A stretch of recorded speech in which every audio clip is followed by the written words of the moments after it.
ലോകത്തിലെ എല്ലാ മതങ്ങളും സംഘടിതമായ പ്രത്യയശാസ്ത്രങ്ങളും ലോകം വീതിക്കാൻ ഇറങ്ങിപ്പുറപ്പെടുന്നത് ഒരു കൈയിൽ വാളും മറുകൈയിൽ തങ്ങളുടെ മതഗ്രന്ഥങ്ങളും മുറുകെ പിടിച്ചുകൊണ്ടാണ്. ലോക ചരിത്രത്തിൽ മതം നടത്തിയ കൂട്ടക്കുരുതികൾക്കും അധിനിവേശങ്ങൾക്കും അന്യമതസ്ഥരുടെയും മതനിഷേധികളുടെയും ചോരയുടെ ഗന്ധമുണ്ട്. 21-ാം നൂറ്റാണ്ടിലും ഗോത്രീയ ധാർമ്മികത പുലമ്പുന്ന മതങ്ങളുടെ ചരിത്രം യുദ്ധങ്ങളുടെയും കൊലപാതകങ്ങളുടെയുമാണ്. മതത്തിന്റെ പ്രഹരത്തിൽ നിന്ന് ഭാഗികമായെങ്കിലും ഉയർത്തുവന്ന സമൂഹത്തിൽ സാമൂഹിക അസ്തിത്വത്തിന്റെ മാനദണ്ഡമായി മതം മാറിയിരിക്കുന്നു. രാഷ്ട്രീയവും രാഷ്ട്രഭരണവും മതം നക്കിത്തോർത്തിയിരിക്കുന്നു. കപടദൈവങ്ങൾ പാരമ്പര്യത്തിന്റെ പേര് പറഞ്ഞ് സർക്കാർ പിൻബലത്തോടെ അരങ്ങ് വാഴുന്നു. ആത്മീയതയുടെ സുഖത്തിന്റെ മറവിൽ കൊഴുക്കുന്നത് കോടികളുടെ ബിസിനസ്സാണ്.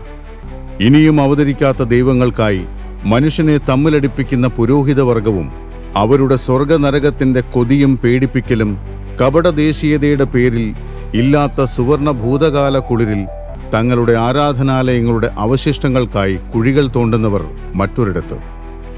ഇത്തരം ഘട്ടത്തിലാണ് ഏതെങ്കിലും ഒരു മതത്തിൻ്റെയോ ജാതിയുടെയോ രാഷ്ട്രീയ പാർട്ടിയുടെയോ പ്രത്യയശാസ്ത്രത്തിൻ്റെയോ പിൻബലമില്ലാതെ പച്ചയായ നിരീശ്വരവാദം പറഞ്ഞുകൊണ്ട് എസൻസ് ഗ്ലോബൽ എത്തുന്നത്.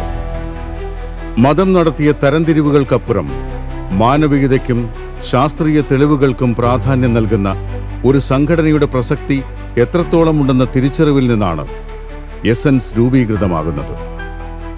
മലയാളി പൊതുസമൂഹത്തിന് പരിചിതമല്ലാത്ത രീതിയിൽ വസ്തുതാധിഷ്ഠിത രാഷ്ട്രീയം, തെളിവുകളെ അടിസ്ഥാനമാക്കിയുള്ള വൈദ്യശാസ്ത്രം, മാനവികതയെ ഉയർത്തിപ്പിടിക്കുന്ന സമൂഹം എന്നിവയ്ക്ക് വേണ്ടി നിലകൊള്ളുന്ന എസൻസ് ഗ്ലോബൽ മതം രാഷ്ട്രീയത്തിൽ ആധിപത്യം പുലർത്തുന്ന ഒരു സമൂഹത്തിൽ, പ്രത്യേകിച്ച് കേരളത്തിൽ, ഒരു മൃദു സമീപനങ്ങളൊന്നും സ്വീകരിക്കാതെ പരസ്യമായി നിരീശ്വരവാദം പറയുന്നു. 10,000-കണക്കിന് ആളുകൾ അണിനിരന്ന ലിറ്റ്മസ് എന്ന ലോകത്തിലെ ഏറ്റവും വലിയ നാസ്തിക സമ്മേളനവും 2018 മുതൽ എസൻസ് നടത്തിവരുന്നു. എസൻസ് ഗ്ലോബലിന് മുൻപും പിൻപും ഇവിടെ അനവധി സമാന കൂട്ടായ്മകൾ ഉണ്ടായിട്ടുണ്ട്. അവരിൽ നിന്നും എസൻസ് ഗ്ലോബലിനെ വ്യത്യസ്തമാക്കുന്നത് എന്താണ്? എസൻസ് ഗ്ലോബൽ എന്നുള്ള ഒരു സത്യത്തിൽ അങ്ങനെ ഒരു ആശയം വരുന്നത് തന്നെ ഈ എസൻഷ്യലിസം എന്ന് പറയുന്ന ഒരു ചിരപുരാതന ഭൗതിക ഇതരമായിട്ടുള്ള ഒരു ചിന്താഗതിയുണ്ട്. അതായത് എന്തിനൊക്കെ ഒരു എന്താ നമ്മൾ പറയുന്ന ഒരു സത്ത് അന്വേഷിക്കുന്ന ഒരു രീതി, എസൻസ്, എന്താ പറയുക, ഓറഞ്ചിനുള്ളിലെ കുരു എന്നൊക്കെ പറയല്ലേ.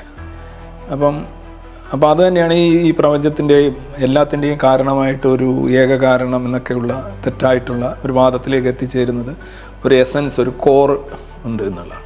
അതിന് വിരുദ്ധമാണ് നാസ്തികത. അതായത് അങ്ങനെ ഒരു ഏക കാരണം ഇല്ല, കാരണങ്ങളുണ്ടെങ്കിൽ തന്നെ അത് ബഹുകാരണങ്ങളാണ്, പല കാലത്ത് പിന്നെ എല്ലാം പരിണാമത്തിന് വിധേയമാണ്. അപ്പം അങ്ങനെ ഒരു സത്ത എന്ന് പറയുന്നത് പ്രപഞ്ചത്തെ സംബന്ധിച്ച് മിക്കവാറും എല്ലാ കാര്യങ്ങളെ സംബന്ധിച്ചും ഇല്ല എന്നുള്ളതാണ്. അപ്പോൾ അതുകൊണ്ടാണ് നമ്മൾ ആ എസെൻഷ്യലിസത്തിലെ അവസാനത്തെ വാക്ക് നമ്മൾ മ്യൂട്ടേറ്റ് ചെയ്തിട്ടാണ് സെൻസ് നമ്മൾ അപ്ലൈ ചെയ്യണം. SEN സാധാരണ എസൻസിൻ്റെ സ്പെല്ലിങ് അല്ല.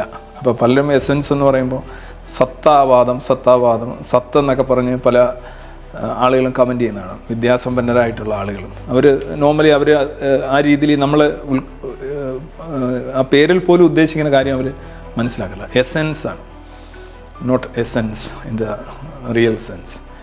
അപ്പം അത് എത്തിസ്റ്റാണ്, ഹ്യൂമനിസ്റ്റാണ്. അതുപോലെ തന്നെ എസെൻസിൻ്റെ തന്നെ ബേസിക് ആയിട്ടുള്ള ചില സ്ലോഗൻസ് തന്നെ ശ്രദ്ധിച്ചറിയാം. എസൻസിൻ്റെ മെയിൻ ഒരു മോട്ടോ ആയിട്ട് അല്ലെങ്കിൽ പ്രൊജക്റ്റ് ചെയ്യുന്ന കാര്യം എന്ന് പറഞ്ഞു കഴിഞ്ഞാൽ പ്രധാനമായിട്ടും 3 കാര്യങ്ങളാണ്. അതിലൊന്ന് ഫാക്ട് ബേസ്ഡ് ആയിട്ടുള്ള പൊളിറ്റിക്സ്, രണ്ടാമത്തത് എവിഡൻസ് ബേസ്ഡ് മെഡിസിൻ, മൂന്നാമത്തത് ഹ്യൂമനിസം ബേസ്ഡ് സൊസൈറ്റി. ഈ 3 കാര്യങ്ങൾക്കാണ് ഏറ്റവും കൂടുതൽ സ്ട്രെസ് കൊടുക്കുക. ഇപ്പോൾ നിങ്ങൾ എസൻസിനകത്ത് നടക്കുന്ന പ്രഭാഷണങ്ങളോ മറ്റു കാര്യങ്ങളോ ഒക്കെ നോക്കിയാൽ, ഇപ്പോൾ എസൻസിൻ്റെ ലിറ്റ്മസിൻ്റെ വേദികളായാലും അല്ലാതെ എല്ലാ ജില്ലകളിലും നടത്തുന്ന പരിപാടികളിൽ നോക്കിയാലും ഈ 3 കാര്യങ്ങളെ ഫോക്കസ് ചെയ്തുകൊണ്ടുള്ള പരിപാടികളാണ് കൂടുതലായിട്ട് ചെയ്യാറ്. ഈ പൊളിറ്റിക്സിൻ്റെ കാര്യം പറയുമ്പോൾ രാഷ്ട്രീയമില്ലാത്ത ആരുമില്ല, പക്ഷേ കക്ഷി രാഷ്ട്രീയം ആവശ്യമാണോ എന്നൊരു ചോദ്യമുണ്ട്. ഈ കക്ഷി രാഷ്ട്രീയം അല്ലാതെ തന്നെ രാഷ്ട്രീയ നിലപാടുകൾ, ഡേറ്റയെ ബേസ് ചെയ്തിട്ട് ഉള്ള രാഷ്ട്രീയ നിലപാടുകളാണ് നമ്മൾ എപ്പോഴും എടുക്കേണ്ടത്.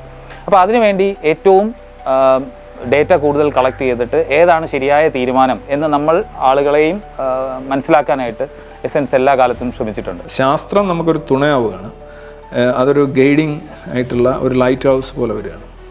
അപ്പം ആ ഒരു ലൈറ്റ് ഹൗസ് എന്ന് പറഞ്ഞാൽ അറിയാമല്ലോ, നമ്മളെ ഒരു ദിശാസൂചകമായിട്ട് എടുക്കുകയാണ്. അങ്ങനെയാണ് സയൻസിനെ, എസെൻസ് ബേസിക്കലി സയൻസിനെ കാണുന്നത്. അത് തന്നെയാണ് fact based politics, evidence based medicine, അത് ഹ്യൂമനിസം ബേസ്ഡ് സൊസൈറ്റി. എന്താണ് ഈ ഹ്യൂമനിസത്തിൻ്റെ എസെൻസ്? ഹ്യൂമനിസത്തിൻ്റെ എസെൻസ് എന്ന് പറഞ്ഞാൽ അടിസ്ഥാനപരമായി അതൊരു മതവിരുദ്ധമായിട്ടുള്ള ഒരു ചിന്താഗതിയാണ്.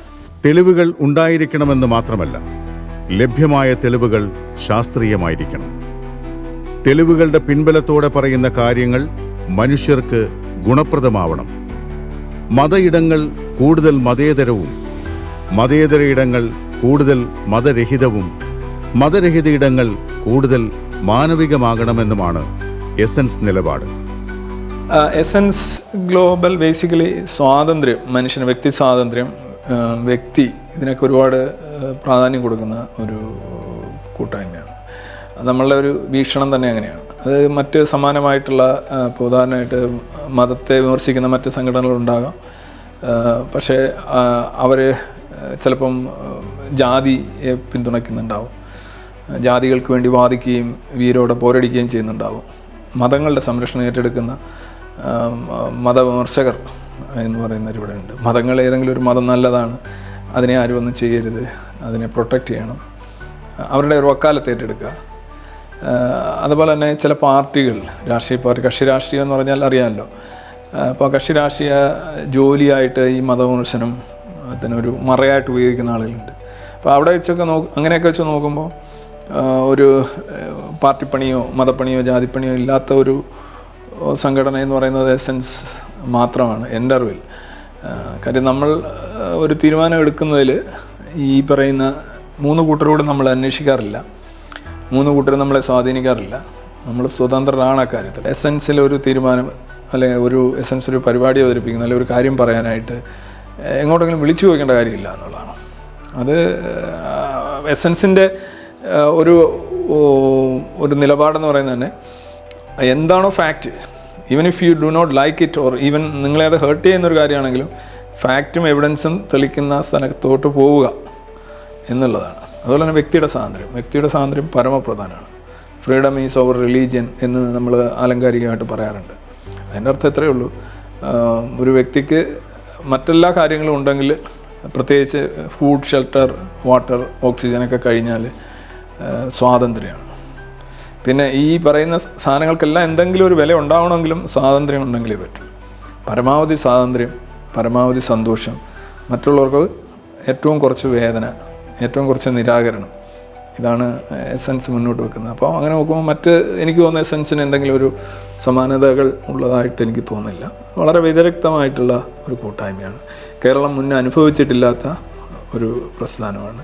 പക്ഷം പിടിക്കാത്തതിനാലോ പൊതുബോധ നിർമ്മിതിയെ പുൽകാത്തതിനാലോ ഏറ്റവുമധികം സൈബർ ലിഞ്ചിങ്ങിന് വിധേയമായ സംഘടനയാണ് എസെൻസ് ഗ്ലോബൽ. പ്രബലമായ പല പക്ഷങ്ങളെയും എതിർത്ത എസെൻസ് പക്ഷേ ഒരിക്കൽ പോലും അതിൻ്റെ നിലപാടിൽ അല്പം പോലും വെള്ളം ചേർത്തില്ല. സംവരണ വിഷയത്തിൽ ഇതുവരെയും എസെൻസ് നിലപാട് മാറ്റാതെ ഉറച്ചു നിൽക്കുന്നത് വസ്തുതാധിഷ്ഠിതമായി കാര്യങ്ങളെ വിലയിരുത്തുന്നതിനാലാണ്. ഈ ജാതി സംവരണം നമ്മുടെ സമൂഹത്തിലെ വിമർശനാതീതമായ ഒരു വിശുദ്ധ പശുവായിരുന്നു. നിങ്ങളൊരു പുരോഗമനവാദിയാണെങ്കിൽ നിങ്ങൾ ഇവിടുത്തെ മതവിശ്വാസികൾ അവരുടെ മതഗ്രന്ഥങ്ങളിൽ പാടി നടക്കുന്ന പോലെ സംവരണ സാഹിത്യങ്ങൾ പാടി നടക്കണം. മതങ്ങൾ അവരുടെ പ്രവാചകന്മാരെ പിന്തുടരുന്ന പോലെ അംബേദ്കറും സഹോദരനയ്യപ്പനും ഒക്കെ പറഞ്ഞ എല്ലാ കാര്യങ്ങളെയും എക്കാലത്തും അതേപോലെ പിന്തുടരണം. ഇതൊരു മതാത്മക ബോധമാണ്. നിങ്ങൾ ഇവയൊക്കെ അനുകൂലിക്കുകയാണെങ്കിൽ നിങ്ങൾക്ക് പ്രത്യേകിച്ച് യോഗ്യതകളൊന്നും വേണ്ട. പക്ഷേ നിങ്ങൾ സംവരണത്തെ എതിർത്താൽ നിങ്ങൾക്ക് ഒരുപാട് അധിക യോഗ്യതകൾ അവർ നിഷ്കർഷിക്കും. നിങ്ങൾ സംവരണത്തെ എതിർത്താൽ നിങ്ങൾ ഒരു സഹാനുഭൂതി ഇല്ലാത്ത ആളാകും, സാംസ്കാരിക ബോധമില്ലാത്ത ആളാകും, ചരിത്രബോധമില്ലാത്ത ആളാവും, സാമൂഹ്യ ബോധമില്ലാത്ത ആളാവും, അതുപോലെ ഭരണഘടനയെക്കുറിച്ച് ബോധമില്ലാത്ത ആളാകും, നിങ്ങളൊരു ദളിത് വിരുദ്ധനാകും, മുസ്ലിം വിരുദ്ധനാകും, സവർണ സംഖ്യയാകും. ഈ ജാതി സംവരണത്തെ അനുകൂലിക്കുന്നത് സ്വാഭാവികമായിട്ടും അതിൻ്റെ ആനുകൂല്യം, അതിൻ്റെ ഒരു നേട്ടം കിട്ടുമെന്നുള്ളത് കൊണ്ടായിരിക്കാമല്ലോ. പക്ഷേ അതിനകത്തൊരു പ്രശ്നം, അത് ആനുകൂല്യമോ നേട്ടമോ കിട്ടുന്നുള്ളതല്ല. പ്രശ്നം എന്ന് പറഞ്ഞു കഴിഞ്ഞാൽ അത് ഒരാളെ തിരസ്കരിക്കാനോ സ്വീകരിക്കാനോ അയാളുടെ ജന്മം, ജാതി ഒരു മാനദണ്ഡമായിട്ട് ഒരു മാനദണ്ഡമല്ല, പ്രധാന മാനദണ്ഡമായിട്ട് എടുക്കുന്നു എന്നുള്ളതാണ്. അപ്പം ഒരാൾ എവിടെ ജനിച്ചു എന്നുള്ളത് അയാളുടെ എല്ലാത്തരം സ്വീകരണത്തിലും നിരാകരണത്തിലും ഏക മാനദണ്ഡമായിട്ട് വരിക എന്ന് പറഞ്ഞു കഴിഞ്ഞാൽ അത് വളരെ ഭീകരമായ ഒരവസ്ഥയാണ്. അത് വളരെ പ്രതിലോമകരമായ, വളരെ പ്രാകൃതമായ, മനുഷ്യത്വ വിരുദ്ധമായ ഒരവസ്ഥയാണ്. സംവരണം എന്നത് ഒരു ചെന്നായ നീതിയാണ്, അതൊരു പ്രതികാര രാഷ്ട്രീയമാണ് എന്നൊരു പരാമർശം വളരെ വിവാദമായിരുന്നു. നിങ്ങൾ കുഴപ്പമില്ലായിരിക്കും, പക്ഷേ നിങ്ങളുടെ പൂർവികൻ ഞങ്ങളുടെ പൂർവികരോട് ദ്രോഹങ്ങൾ ചെയ്തിട്ടുണ്ട്, അതിൻ്റെ ഫലം നിങ്ങളും അനുഭവിക്കണം. ആ ഒരു അധമബോധവും അപകർഷതാബോധവുമായി നിങ്ങൾ ജീവിക്കണം, ആ ഒരു സാമൂഹ്യ ബോധം നിങ്ങളിൽ ഉണ്ടാവണം എന്നൊരു കാഴ്ചപ്പാട് പറയുന്നത് ശരിയാണോ? എൻ്റെ പിതാമഹന്മാർ, മുതമുത്തച്ഛന്മാർ അടിമകളായിരുന്നു, അതുകൊണ്ട് അതിൻ്റെ കൂലി എനിക്ക് തരണം. അല്ലെങ്കിൽ എൻ്റെ മുതമുത്തച്ഛന്മാർ രാജാക്കന്മാരായിരുന്നു, അതുകൊണ്ട് അതിൻ്റെ ബഹുമാനം എനിക്ക് കിട്ടണം. ഈ രണ്ട് വാദങ്ങളും നമ്മൾ അടിസ്ഥാനപരമായി ജാതീയമാണ്, അടിസ്ഥാനപരമായിട്ട് വളരെ മനുഷ്യത്വവിരുദ്ധമായ കാര്യമാണ്. പക്ഷേ ഇതിൽ രണ്ടാമത്തത്, അതായത് രാജാവായിരുന്നു, പ്രഭുവായിരുന്നു എന്നുള്ളത് സ്വീകരിക്കാൻ പാടില്ല എന്നുള്ളൊരു ബോധ്യം ആധുനിക നാഗരികതയിൽ മനുഷ്യർക്ക് ഉണ്ടായിട്ടുണ്ട്. അതവർ സ്തുത്യർഹമായിട്ട് തന്നെ അവർ നിർവഹിക്കുന്നുണ്ട്. പക്ഷേ എൻ്റെ പിതാമഹന്മാർ അടിമകളായിരുന്നു, അല്ലെങ്കിൽ തിരസ്കരിക്കപ്പെട്ടവരായിരുന്നു. അത് ഞാൻ കണ്ടെത്തിയിട്ടുണ്ട്, അത് ഞാൻ വായിച്ചിട്ടുണ്ട്. അതുകൊണ്ട് എനിക്ക് അതിൻ്റെ കൂലി വരണം എന്ന് പറയുന്നത് എന്തോ വലിയൊരു കാര്യമായിട്ടും എന്തോ നീതിയായിട്ടും പറയുന്നു. ശരിയല്ല. ഇത് ഇന്നത്തെ അവസ്ഥയിൽ നിങ്ങൾക്ക് എന്തെങ്കിലും പിന്നാക്കാവസ്ഥകളോ തിരിച്ചടികളോ ദൗർബല്യങ്ങളോ ഉണ്ടെങ്കിൽ നിങ്ങൾക്ക് അവിടെയാണ് ചികിത്സ വേണ്ടത്. നിങ്ങൾ ഈ legacy only because you belong to a particular caste or a particular sect of people നിങ്ങളെ പ്രത്യേക പ്രിവിലേജ് വേണം എന്ന് പറയുന്നത്. ഇപ്പോൾ ഒരു കുറ്റകൃത്യത്തിൻ്റെ കാര്യത്തിലാണെങ്കിലും അങ്ങനെ തന്നെയാണ് വേണ്ടത്. കുറ്റകൃത്യങ്ങൾ എല്ലാ പൗരന്മാരും നിയമത്തിന് മുന്നിൽ ഒന്നാണ്. പക്ഷേ ഞാനൊരു ഇന്ന ജാതിയിൽ ജനിച്ചതുകൊണ്ട് എനിക്കെതിരെയുള്ള ഒരു കുറ്റകൃത്യം കൂടുന്നു, അല്ലെങ്കിൽ വലുതാകുന്നു, അല്ലെങ്കിൽ മറ്റേത് നിസ്സാരവൽക്കരിക്കപ്പെടുന്നു. ഇത് ശരിയല്ല. അത് ജെൻഡറിൻ്റെ കാര്യത്തിലായാലും ജാതിയുടെ കാര്യത്തിലായാലും മനുഷ്യരെ ഒന്നായി കാണാൻ കഴിയാത്ത എല്ലാ നിയമങ്ങളും യഥാർത്ഥത്തിൽ അടിസ്ഥാനപരമായിട്ട് പ്രാകൃതങ്ങളും നീതിവിരുദ്ധമാണ്. ഈ ചെന്നായ് നീതി എന്ന് പറഞ്ഞാൽ ഇത്രയേ ഉള്ളൂ. ചെന്നായ് പണ്ട് ആട്ടിൻകുട്ടിയോട് പറയുന്നുണ്ടല്ലേ, ചെന്നായ് വെള്ളം കുടിക്കാനായിട്ട് താഴെ നിൽക്കുന്നു. അപ്പോൾ ആട്ടിൻകുട്ടി കുടിച്ചുകൊണ്ടിരിക്കുകയാണ്. അപ്പോൾ ചെന്നായ് വന്ന് പറയുന്നു, നീ എന്തിനാ എൻ്റെ വെള്ളം കലക്കുന്നതെന്ന് ചോദിക്കുന്നു. അപ്പോൾ ആട്ടിൻകുട്ടി പറഞ്ഞു, ഞാൻ കലക്കുന്നില്ലല്ലോ, നിങ്ങൾ വെള്ളം കലങ്ങിയിട്ടുമില്ല. നീ കലക്കിയിട്ടില്ലായിരിക്കും, പക്ഷേ നിൻ്റെ പൂർവികർ കലക്കിയിട്ടുണ്ട്, അതുകൊണ്ട് നിന്നെ ഞാൻ തിന്നാൻ പോവാണ് എന്ന് പറയുന്നു. അപ്പോൾ അതായത് ഒരു പ്രതികാര രാഷ്ട്രീയമാണ്. അതായത് തുടക്കത്തിൻ്റെ ഏതോ കാലത്തിൻ്റെ ഏതോ ഒരു ഘട്ടത്തിൽ, ആ ഒരു ഘട്ടം എന്ന് പറഞ്ഞാൽ വളരെ ഇമ്പോർട്ടൻ്റ് ആണ്. അതൊരിക്കലും തുടക്കമായിരുന്നില്ല. തുടക്കത്തിലേക്ക് പോകുകയാണെങ്കിൽ നമ്മളെല്ലാം ലൂസിയിലേക്ക് പോകും. ഏതോ ഒരു ഘട്ടത്തിൽ നിലനിന്നിരുന്ന ഒരു സ്പർദ്ധ, അല്ലെങ്കിൽ ഒരു പരിതോവസ്ഥ, അല്ലെങ്കിൽ ഒരു എന്തെങ്കിലും ഒരു സംഘർഷാവസ്ഥ, ആ അവസ്ഥയുടെ എലമെൻസിനെ മൊത്തം എക്കാലത്തേക്ക് നിലനിർത്തിക്കൊണ്ട് അതിൻ്റെ പേരിൽ വിലപേശുക, അതിൻ്റെ പേരിൽ പ്രിവിലേജസ് ആവശ്യപ്പെടുക, ഇരവാദം ഉന്നയിക്കുക, ലെഗസി അവകാശപ്പെടുക. ഇതാണ് ഈ ജാതീയതയുടെ ഒരു വലിയൊരു പ്രശ്നം. ഈ ജാതീയത മാത്രം സംവരണത്തിന് അടിസ്ഥാനമായിട്ട് കാണുന്നത് കൊണ്ടാണ് ഞാനതിനെ ചെന്നായ് നീതി എന്ന് പറയുന്നത്. അപ്പോൾ കാരണം വെച്ചാൽ കുറേ ആളുകൾക്ക് അത് ബെനിഫിറ്റ് ഉണ്ടാക്കും, കുറേ ആളുകൾക്ക് അവർ ചെയ്യാത്ത കുറ്റത്തിന്, അല്ലെങ്കിൽ അവർ ചെയ്യാത്ത എന്തെങ്കിലും പ്രവർത്തികൾക്ക് അവർ ചിലർ എന്തോ ഇരകളായിട്ട് ജീവിക്കും, മറ്റു ചിലർ വേട്ടക്കാരായിട്ട് ജീവിക്കും. പക്ഷേ അവർ വേട്ടയൊന്നും ചെയ്തിട്ടുമില്ല, ഇവർ യഥാർത്ഥത്തിൽ ഇരകളുമല്ല. കാര്യം ഈ പ്രസൻറ്റിൽ അങ്ങനെയല്ല. വളരെയധികം വൈകാരിക തലങ്ങളുള്ള ഒരു വിഷയമാണ് സംവരണം. അതുകൊണ്ട് തന്നെ ഇതേക്കുറിച്ച് പറയാൻ ആർക്കും ധൈര്യമുണ്ടാവില്ല എന്നുള്ളതാണ് യഥാർത്ഥം. കേരളത്തിലെ 1.5% 2% വരുന്ന സർക്കാർ ജോലികളിലേക്ക് വേണ്ടിയിട്ട് മുഴുവൻ സമൂഹത്തെയും അവർ ജാതിപരമായിട്ട് വിവേചനം അനുഭവിക്കുന്നവരാണ് എന്നുള്ള ഒരു നരേറ്റീവ് സൃഷ്ടിച്ചുകൊണ്ട് അത്തരത്തിലുള്ള ഒരു ജാതി വിവേചനമാണ് ശരിക്കും സംവരണത്തിലൂടെ നടപ്പായി വരുന്നത്. ഇതിൻ്റെ ഗുണഫലം അനുഭവിക്കുന്നവർ എന്ന് പറയുന്നത് ഏതെങ്കിലും ഒരു ജാതിയിൽപ്പെട്ട പ്രഭുജാതിയിൽപ്പെട്ടവരും അല്ലെങ്കിൽ ജാതി പ്രഭുക്കളായിരിക്കുന്നവർക്കും മാത്രമാണ്.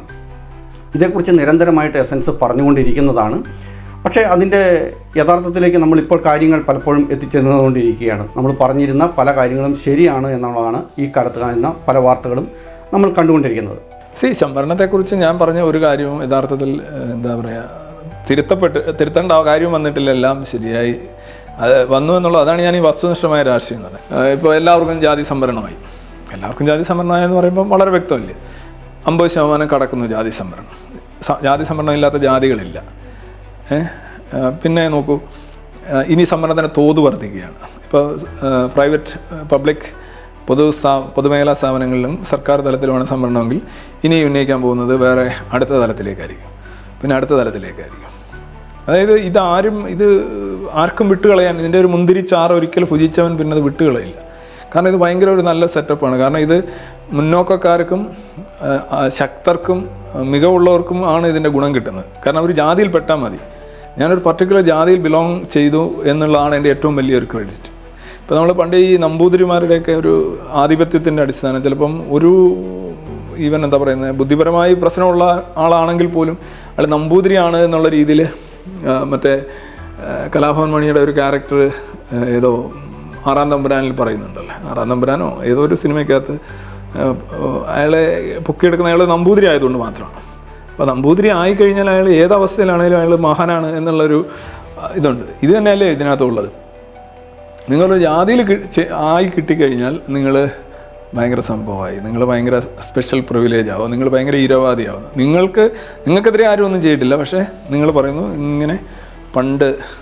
അതാണ് ആ ഒരു സംഗതി. അപ്പം ഇതിൻ്റെ തോത് വർദ്ധിപ്പിക്കുക, നിരക്ക് വർദ്ധിപ്പിക്കുക, സർവ്വജാതി സംവരണം, ഇതൊക്കെ. പിന്നെ അതുപോലെ തന്നെ ഞാൻ അന്ന് പറഞ്ഞിരുന്നൊരു കാര്യമാണ്, ഈ ജാതി കൂമ്പാരങ്ങളിലെ സംവരണം എപ്പോഴും ഈ പ്രഭുജാതികളെയും ജാതി പ്രഭുക്കളെയും മാത്രമേ സഹായിക്കൂ, ഒരിക്കലും പിന്നോക്കക്കാരെയോ ദുർബലരെയോ സഹായിക്കില്ല എന്ന് പറഞ്ഞു. അതിപ്പോൾ സുപ്രീം കോടതി അത് പറഞ്ഞിട്ടുണ്ട്. കാരണം ഇപ്പോൾ ഈ അടുത്തിടെ തന്നെ നടന്നൊരു ഹർത്താൽ തന്നെ നോക്കൂ, SC/STയിലെ മുന്നാക്ക ജാതികൾ അവിടുത്തെ പിന്നോക്ക ജാതികളെ കളി പഠിപ്പിക്കാനായിട്ട് നടത്തിയ ഹർത്താലാണത്. ഉപജാതി സംവരണം വന്നപ്പോൾ അവർക്ക് ഇഷ്ടപ്പെടുന്നില്ല. ഉപജാതി സംവരണം വന്നു കഴിഞ്ഞാൽ അവരുടെ കോട്ടയിൽ നിന്ന് കുറേ ഭാഗമാണ് പോകുന്നത്. ഇത് തന്നെയാണ് ഈ പരിവർത്തിത ക്രിസ്ത്യാനികളുടെ കാര്യത്തിൽ, OXൻ്റെ കാര്യത്തിലും. OXകാർ എങ്ങനെയെങ്കിലും SCയിലേക്ക് തള്ളിക്കയറാൻ ശ്രമിക്കുന്നു. കാരണം അവരുടെ പിതാമഹന്മാർ ഹിന്ദുക്കളായിരുന്നു എന്നാണ് അവർ പറയുന്നത്. അത് ശരിയുമാണ്. പക്ഷേ ഈ ലെഗസി രാഷ്ട്രീയം കളിക്കുന്നവർ തന്നെ ഇത് അംഗീകരിക്കുന്നില്ല. നിങ്ങൾ ഒരിക്കൽ ഹിന്ദുമതം വിട്ടപ്പോൾ നിങ്ങളെല്ലാം പോയി എന്നാണ് ഇവർ തന്നെ പറയുകയും ചെയ്യും. ജാതി പോവില്ല, തുടച്ചാലും തൂത്താലും പോവില്ല, അത് അനശ്വരമായ സത്യമാണ്. ഭയങ്കര കോംപ്ലിക്കേറ്റഡ് ആണ്. എല്ലായിടത്തും നോക്കുമ്പോൾ ഒറ്റ കാര്യമാണ് വളരെ പ്രസക്തമാകുന്നത്, തങ്ങൾക്കുണ്ടാകുന്ന ഭൗതിക നേട്ടം. അതിനെ ജാതി ഉപയോഗിക്കുന്നു. ഇത് ജാതി വിരുദ്ധ പോരാട്ടമല്ല, മറിച്ച് ജാതി നിലനിർത്തുന്ന അതൊരു ടൂളായിട്ട് ഉപയോഗിക്കണം. അവരുടെ അധികാരം, അവരുടെ സോഷ്യൽ പ്രസ്റ്റീജ്, പവർ, ഇതിനൊക്കെ വേണ്ടി ജാതി അവർ ഉപയോഗിക്കുകയാണ് ചെയ്യുന്നത്. സംവരണത്തെക്കുറിച്ചുള്ള ചർച്ചകൾ കൊടുമ്പിരി കൊണ്ടിരിക്കുന്ന ഘട്ടത്തിലാണ് 2018 ആദ്യത്തെ ലിറ്റ്മസ് അരങ്ങേറുന്നത്. സൈബർ ലോകത്തും പുറത്തും നിലയ്ക്കാത്ത ഹേറ്റ് ക്യാമ്പയിനുകൾ ഉണ്ടായി. എന്നാൽ തെളിവുകൾ നയിക്കട്ടെ എന്ന മുദ്രാവാക്യവുമായി രംഗത്തെത്തിയ ആദ്യ ലിറ്റ്മസിനെ പൊതുജനങ്ങൾ ഇരുകൈയും നീട്ടി സ്വീകരിച്ചു. ആയിരക്കണക്കിന് ആളുകൾ കനകക്കുന്നിലെ ലിറ്റ്മസ് വേദിയിലേക്ക് ഒഴുകിയെത്തി. കേരളത്തിന് ചിന്താസ്വാതന്ത്ര്യത്തിൻ്റെ പുതുചരിത്രം എസൻസിലൂടെ രചിക്കപ്പെട്ടു. ചായാതെ, ചെരിയാതെ, പക്ഷം പിടിക്കാതെ വസ്തുനിഷ്ഠമായ ഈ രീതിയാണ് എസൻസിനെ വേറിട്ട് നിർത്തുന്നത്. ഞങ്ങൾക്കെന്നും ഒരു പക്ഷമുണ്ട്, നിങ്ങൾക്കും അതേ പക്ഷമുണ്ടായേ പറ്റൂ എന്ന് വാദിച്ചിരുന്ന ബുദ്ധിജീവികൾ എന്ന് അവകാശപ്പെട്ടിരുന്നവരുടെ മുഖത്ത് നോക്കിയാണ് ചായാതെയും ചെരിയാതെയും ഫാക്ട് ബേസ്ഡായി നിലപാടുകൾ പറയാമെന്ന് എസൻസ് തെളിയിച്ചത്. ഈ പൗരത്വ ഭേദഗതി ബില്ല് അടിസ്ഥാനപരമായി പാകിസ്ഥാൻ, അഫ്ഗാനിസ്ഥാൻ, ബംഗ്ലാദേശ് എന്നീ 3 രാജ്യങ്ങളിൽ മതപരമായ ന്യൂനപക്ഷമായതുകൊണ്ട് പീഡനങ്ങൾ അനുഭവിച്ച് ഇന്ത്യയിലേക്ക് കുടിയേറിപ്പാർത്ത ആൾക്കാർക്ക് പൗരത്വം നൽകുന്നതുമായിട്ട് ബന്ധപ്പെട്ടതാണ്. അത് ആരുടെയും പൗരത്വം കളയാനുള്ളൊരു ബില്ലല്ല. പക്ഷേ നമ്മുടെ നാട്ടിൽ ഇതുമായിട്ട് ബന്ധപ്പെട്ട് വളരെ വലിയൊരു ഭീതി വ്യാപാരമാണ് അക്കാലത്ത് നടന്നത്. മുസ്ലിങ്ങളുടെ എല്ലാം പൗരത്വം നഷ്ടപ്പെടും, അവർ പാകിസ്ഥാനിലേക്ക് പോകേണ്ടി വരും, ഡിറ്റൻഷൻ സെൻ്റർ എന്ന് പറഞ്ഞാൽ കോൺസെൻട്രേഷൻ ക്യാമ്പുകളാണ് എന്നൊക്കെയുള്ള വലിയ രീതിയിലുള്ള ഒരു ഭീതി വ്യാപാരമാണ് അന്നിവിടെ നടന്നത്. എല്ലാ പ്രമുഖ കക്ഷി രാഷ്ട്രീയ ഭേദമന്യേ എല്ലാവരും ആ ഒരു നിലപാടിലായിരുന്നു നിന്നത്. പക്ഷേ അക്കാലത്തും എസൻസ് കൃത്യമായി വസ്തുനിഷ്ഠമായി അതിനെ വിശകലനം നടത്തി ഒരു പരമാധികാര റിപ്പബ്ലിക് രാജ്യത്ത് പൗരത്വ ഭേദഗതി ബില്ല് ആവശ്യമാണെന്നും എന്നാൽ അതിലെ മുസ്ലിം ഫിൽറ്റർ എടുത്തു മാറ്റണമെന്നുള്ള നിലപാടിലാണ് എസൻസ് അന്ന് നിലനിന്നത്. ഈ പൗരത്വ ഭേദഗതി നിയമം വന്നപ്പോൾ ഞാനും എൻ്റെ കൂട്ടുകാരിയും സുഹറയും പോലുള്ള വാചകങ്ങളൊക്കെ നമ്മൾ കേട്ടിട്ടുണ്ട്. പക്ഷെ പിന്നീടാണ് ഈ ആളുകൾ തന്നെ നടത്തിയിട്ടുള്ള വയലൻസുകൾ, അവർ നടത്തിയിട്ടുള്ള സമരമുറകളൊക്കെ എത്രത്തോളം ആൻറ്റി സോഷ്യലായി മാറിയത് നമ്മൾ കണ്ടതാണ്. അതായത് ഒരു നിയമത്തെ വളരെ മാനിപ്പുലേറ്റ് ചെയ്യുന്ന ഒരു വ്യവസ്ഥയിലേക്ക്, ഒരു സിസ്റ്റത്തിലേക്ക് അവർ പെട്ടെന്ന് രൂപീകരിക്കപ്പെടുന്നു, അല്ലെങ്കിൽ അവർ കൂട്ടായ്മ ഉണ്ടാക്കപ്പെടുന്നു. പക്ഷേ ഈ ഭീതി വ്യാപാരങ്ങൾ അധികം നാൾ ഓടിയില്ല. 2022 കേരളത്തിൽ ആദ്യമായി ഒരു ഡിറ്റൻഷൻ സെൻറ്റർ ആരംഭിക്കാൻ കേരള സർക്കാർ സർക്കുലർ ഇറക്കിയതോടുകൂടി കോൺസെൻട്രേഷൻ ക്യാമ്പ് എന്നുള്ള ഭീതി വ്യവഹാരം അരങ്ങൊഴിഞ്ഞു. ഈ അടുത്തിടെ പൗരത്വ ഭേദഗതി ബില്ല് ചർച്ചയായപ്പോൾ ഇന്ത്യ ഒരു മതേതര രാജ്യമാണെന്നും അതുകൊണ്ട് ഇതിലെ മുസ്ലിം ഫിൽറ്റർ എടുത്തു മാറ്റണമെന്ന ഒരു നിലപാടിലേക്ക് ഇവിടുത്തെ മറ്റ് മുഖ്യധാര രാഷ്ട്രീയ പാർട്ടികളും എത്തുന്നത് നാം കണ്ടു. കാറ്റും കോളും മാറി. CAA ഇന്ത്യയിൽ നിയമവുമായി മാറി. ഇവിടെ നിന്നും ആരെയും നാട് കടത്തിയില്ല, ആരുടെയും പൗരത്വം നഷ്ടപ്പെട്ടില്ല. അപ്പോഴും എസൻസ് അതിലെ മത ഫിൽറ്ററിനെതിരെ പറഞ്ഞുകൊണ്ടിരിക്കും. 2019 രവിചന്ദ്രൻ സിയുടെ ആനയും ഉറുമ്പും എന്ന വീഡിയോ ഞാൻ കാണുന്നത്. അതുവരെ കേരളത്തിലെ സ്വാതന്ത്ര്യ മേഖലയിൽ എപ്പോഴും നമ്മൾ കണ്ടുകൊണ്ടിരുന്നത് മതത്തെയും ജാതിയെയും ഒക്കെ വിമർശിക്കുന്ന വീഡിയോകളായിരുന്നു. അപ്പം ആനയും ഉറുമ്പും എന്ന ടൈറ്റിൽ തന്നെ വളരെ വ്യത്യസ്തമായൊരു ടൈറ്റിലും അതിൽ പറഞ്ഞ വിഷയങ്ങളെല്ലാം എനിക്ക് വളരെ പുതുമയുള്ള വിഷയങ്ങളുമായിരുന്നു. അതിനുശേഷം അതിനോടൊപ്പം തന്നെ ബൂർഷാ നദി എന്നൊരു പ്രഭാഷണവും ഉണ്ടായിരുന്നു. ഈ 2 പ്രഭാഷണങ്ങൾ എൻ്റെ ജീവിതത്തിൽ വരുത്തിയ മാറ്റം വളരെ വലുതാണ്. അതുവരെ ഞാൻ കണ്ട് പരിചയമില്ലാത്ത പല വിഷയങ്ങളാണ് ഈ 2 പ്രഭാഷണങ്ങളിലൂടെ എൻ്റെ മുന്നിലേക്ക് എത്തിയത്. ലോകത്തിലെ പല ചിന്തകരെയും ആ പ്രഭാഷണത്തിലൂടെ ഞാൻ പരിചയപ്പെടുകയുണ്ടായി. മിൽട്ടൺ ഫ്രീഡ്മാൻ, തോമസ് സോവൽ, അയൻ റാൻഡ് തുടങ്ങിയവരെയൊക്കെ രവീന്ദ്രൻ സി ആ പ്രഭാഷണത്തിലൂടെ നമ്മുടെ മുന്നിലേക്ക് എത്തിച്ചു. അന്ധവിശ്വാസങ്ങളിൽ മതം പോലെ തന്നെ ഭീകരവും എന്നാൽ ആരാലും എതിർക്കപ്പെടാത്ത ഒന്നാണ് സാമ്പത്തിക അന്ധവിശ്വാസം. മതവിശ്വാസങ്ങൾ അതിൽ വിശ്വസിക്കുന്നവർക്ക് മാത്രമാണ് ബുദ്ധിമുട്ട് വരുത്തുന്നത് എങ്കിൽ സാമ്പത്തിക അന്ധവിശ്വാസങ്ങൾ സകല മനുഷ്യരെയും ബാധിക്കുന്നതാണ്. കച്ചവടവൽക്കരണം ഇതൊരു മോശം വാക്കാണോ? മോശം വാക്കാണെന്നാണ് ഞാനും അടുത്ത കാലം വരെ കരുതിയിരുന്നത്. എസൻസ് ഗ്ലോബലിൻ്റെ പല പ്രഭാഷണങ്ങൾ കണ്ടതിന് ശേഷമാണ് ഈ ഒരു തെറ്റിദ്ധാരണ മാറിയതും ആ ഭാഗത്തേക്കുള്ള വായന കൂടുതൽ വിപുലമാക്കിയത്. ആനയും ഉറുമ്പും എന്ന പ്രഭാഷണത്തിന് ഇൻസ്പയർഡ് ആയിട്ട് തുടർന്ന് ഞാനും എസൻസിൻ്റെ വേദിയിൽ സാമ്പത്തിക അന്ധവിശ്വാസങ്ങൾക്കെതിരെയും സോഷ്യലിസത്തിനെതിരെയും ഒക്കെ കുറച്ച് പ്രഭാഷണങ്ങൾ ചെയ്യുകയുണ്ടായി. ഇപ്പം നമ്മുടെ കയ്യിലിരിക്കുന്ന മൊബൈൽ ഫോണ് ഇത് ഏതെങ്കിലും ഒരു പൊതുമേഖലാ സ്ഥാപനമോ ഗവൺമെൻറ്റോ മുൻകൈ എടുത്തുണ്ടാക്കി തന്നതല്ല. ഏതോ ലോകത്തിൻ്റെ ഒരു ഭാഗത്ത് ആരുടെയോ പാഷൻ്റെ ഫലമായിട്ട് ഉണ്ടായ ഒരു പ്രൊഡക്റ്റാണത്. അത് കാലക്രമേണ വികസിച്ച് നമ്മുടെ കൈകളിലേക്ക് എത്തി, ചിലവ് കുറഞ്ഞ രീതിയിൽ നമ്മുടെ കൈകളിലേക്ക് എത്തി. അതിന് സഹായിച്ചത് മത്സരാധിഷ്ഠിത കമ്പോളമാണ്. വർഷങ്ങൾക്ക് മുമ്പ് ഗവൺമെൻറ് ഉൽപ്പാദിപ്പിച്ചുകൊണ്ടിരുന്ന അംബാസഡർ പോലുള്ള ഒരു കാറ് സാധാരണക്കാരൻ്റെ വീട്ടിലെത്താനായിട്ട് വർഷങ്ങളുടെ കാത്തിരിപ്പ് വേണ്ടിവരും. അത് കയ്യിൽ കിട്ടിയാലോ ആദ്യം പോകേണ്ടത് വർക്ക്ഷോപ്പിലേക്കാണ്. ക്വാളിറ്റി വളരെ കുറഞ്ഞ രീതിയിലുള്ള നിർമ്മാണം. ഇത് ഒരു ഗവൺമെൻറ് സംരംഭമായിരുന്നു. പക്ഷേ ഇന്നോ ആ മാർക്കറ്റിലേക്ക് 20 അതിൽ കൂടുതലോ വിദേശ കമ്പനികൾ കാറുകൾ ഉൽപ്പാദിപ്പിക്കുന്നു. ചുരുങ്ങിയ വിലയിൽ സാധാരണക്കാരൻ്റെ കയ്യിലേക്ക് കാറുകളെത്തും. നമ്മളുടെ നിരന്തരമായ പ്രവർത്തനങ്ങൾ കാരണം സ്ഥിരമായി ഈ ഇടതുപക്ഷ നേതാക്കളൊക്കെ അവരുടെ എല്ലാ പ്രഭാഷണങ്ങളിലും ഉപയോഗിക്കാറുള്ള ചില ക്ലീശകളുണ്ട്. ലോകത്തെ എല്ലാ പ്രശ്നങ്ങൾക്കും കാരണം അമേരിക്കൻ സാമ്രാജ്യത്വമാണ്, അല്ലെങ്കിൽ മുതലാളിത്തമാണ്, സാമ്പത്തിക അസമത്വം എന്നൊക്കെയുള്ള വാചകങ്ങളൊക്കെ അവർ യാതൊരു ബന്ധവുമില്ലാതെ കുറേ വാചകങ്ങളൊക്കെ ഇങ്ങനെ പറയാറുണ്ട്. പക്ഷെ അവർ ഇപ്പോൾ ആ കാര്യങ്ങളൊക്കെ പറയുന്നതിലൊപ്പം അവർ തന്നെ വളരെ നിയന്ത്രണങ്ങൾ കൊണ്ടുവന്നിട്ടുണ്ട്. കടം എഴുതി തള്ളുന്നതിനെ കുറിച്ച് നമ്മുടെ സമൂഹത്തിൽ ഒരുപാട് തെറ്റിദ്ധാരണകളുണ്ടായിരുന്നു. ഇതൊക്കെ കോർപ്പറേറ്റുകളെ സഹായിക്കുന്നതിന് വേണ്ടിയുള്ള ഗവൺമെൻറ്റും അതേപോലെ തന്നെ ചില കുത്തക മുതലാളിമാരും ചേർന്നുള്ള ചില പരിപാടികളാണെന്നും ഒക്കെയാണ് കേരളത്തിൽ പൊതുവെ മാധ്യമങ്ങൾ ഉൾപ്പെടെ റിപ്പോർട്ട് ചെയ്തുകൊണ്ടിരുന്നത്. ഇതിൽ നമ്മുടെ തോമസ് ഐസക് ഉൾപ്പെടെയുള്ള സാമ്പത്തിക ശാസ്ത്രത്തിൽ ബിരുദം നേടിയ ആളുകൾ വരെ ആളുകളെ തെറ്റിദ്ധരിപ്പിക്കുന്ന രീതിയിൽ പല പ്രാവശ്യം ഫേസ്ബുക്കിലും പത്രത്തിലും ഒക്കെ എഴുതുകയുണ്ട്. ഇതിനെതിരെ എസൻസിൻ്റെ പല വീഡിയോകളും നമ്മൾ ചെയ്യുകയുണ്ടായി. ഇതിനകത്ത് പ്രധാനമായും കടം എഴുതി തള്ളുക എന്ന് പറഞ്ഞാൽ റൈറ്റ് ഓഫ് എന്ന ഒരു സാങ്കേതിക പദമാണെന്നും അതിലൂടെ പിന്നീട് പണം തിരിച്ചു കൊടുക്കണ്ട എന്നുമല്ല അർത്ഥമെന്നും നമ്മൾ മനസ്സിലാക്കി കൊടുത്തു. ഒരു ബുദ്ധിജീവി പരിവേഷത്തിൽ തിളങ്ങിയിരുന്ന അന്ധവിശ്വാസത്തെയാണ് എസൻസ് വളരെ നിർദാക്ഷിണ്യം എക്സ്പോസ് ചെയ്തത്. 1991 നടപ്പിലാക്കിയ സാമ്പത്തിക പരിഷ്കരണം ഇന്ത്യ എന്ന ദരിദ്ര രാഷ്ട്രത്തെ വളർത്തി ലോകത്തെ പ്രബല ശക്തികളിൽ ഒന്നാക്കി മാറ്റുന്നതിൽ നിർണായക പങ്കുവഹിച്ചു. സ്വകാര്യവൽക്കരണവും ഉദാരവൽക്കരണവും ആഗോളവൽക്കരണവും കൊണ്ടുവന്ന സാമൂഹിക, സാമ്പത്തിക, സാങ്കേതിക മാറ്റങ്ങൾ വിപ്ലവകരമായിരുന്നു. ഈ ലിബറലൈസേഷൻ എന്ന് പറഞ്ഞൊരു സംഗതി 91 ഇവിടെ ആദ്യമായിട്ട് വരുന്നത്. അതിൻ്റെ ഒരു ഗുണഫലം അനുഭവിക്കുന്നവരാണ് നമ്മളെല്ലാവരും തന്നെ. എൻ്റെയൊക്കെ കാലഘട്ടത്തിൽ ഒരു സ്കൂട്ടർ വാങ്ങിച്ചിട്ട് അടുത്ത സ്കൂട്ടർ വാങ്ങിക്കണമെങ്കിൽ വർഷങ്ങൾ കാത്തിരിക്കണം. ഒരു ഫോണിനൊക്കെ അപേക്ഷ കൊടുത്ത് എല്ലാ കാര്യങ്ങളിലും നോക്കുകയാണെന്നുണ്ടെങ്കിൽ ഇവിടെ ഒരുപാട് മാറ്റം ഉണ്ടായിട്ടുണ്ട്. അത് സ്വാതന്ത്ര്യം, ഈ മതത്തിലൊരു സ്വാതന്ത്ര്യം, അതാണ് നമ്മൾ മതേതരത്വം എന്നൊക്കെ പറയുന്നത്. അതിന് സമാനമായ ഒരു സാധനമാണ് എക്കണോമിക്സിലൊരു സ്വാതന്ത്ര്യം വ്യക്തിക്കുണ്ടാവുക.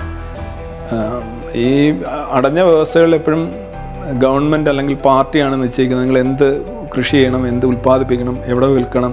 നിങ്ങളുടെ വില നിയന്ത്രിക്കുന്ന സർക്കാരുകൾ, എത്ര വിലയ്ക്ക് വിൽക്കണം സർക്കാർ നിയന്ത്രിക്കുക. വില മേളിലോട്ട് പോയി കഴിഞ്ഞാൽ സർക്കാർ പിടിച്ച് താഴോട്ട് കൊണ്ടുവരിക, താഴെ പോയി കഴിഞ്ഞാൽ സർക്കാർ സബ്സിഡി കൊടുത്ത് മേളിലോട്ട് കൊണ്ടുവരിക. ഇങ്ങനെയൊക്കെയുള്ള ശരിക്കും എന്താ പറയുക, നമ്മൾ വയറിളക്കില്ലേ, മരുന്ന് കഴിച്ച് വയറിളക്കുന്നത് പോലെ.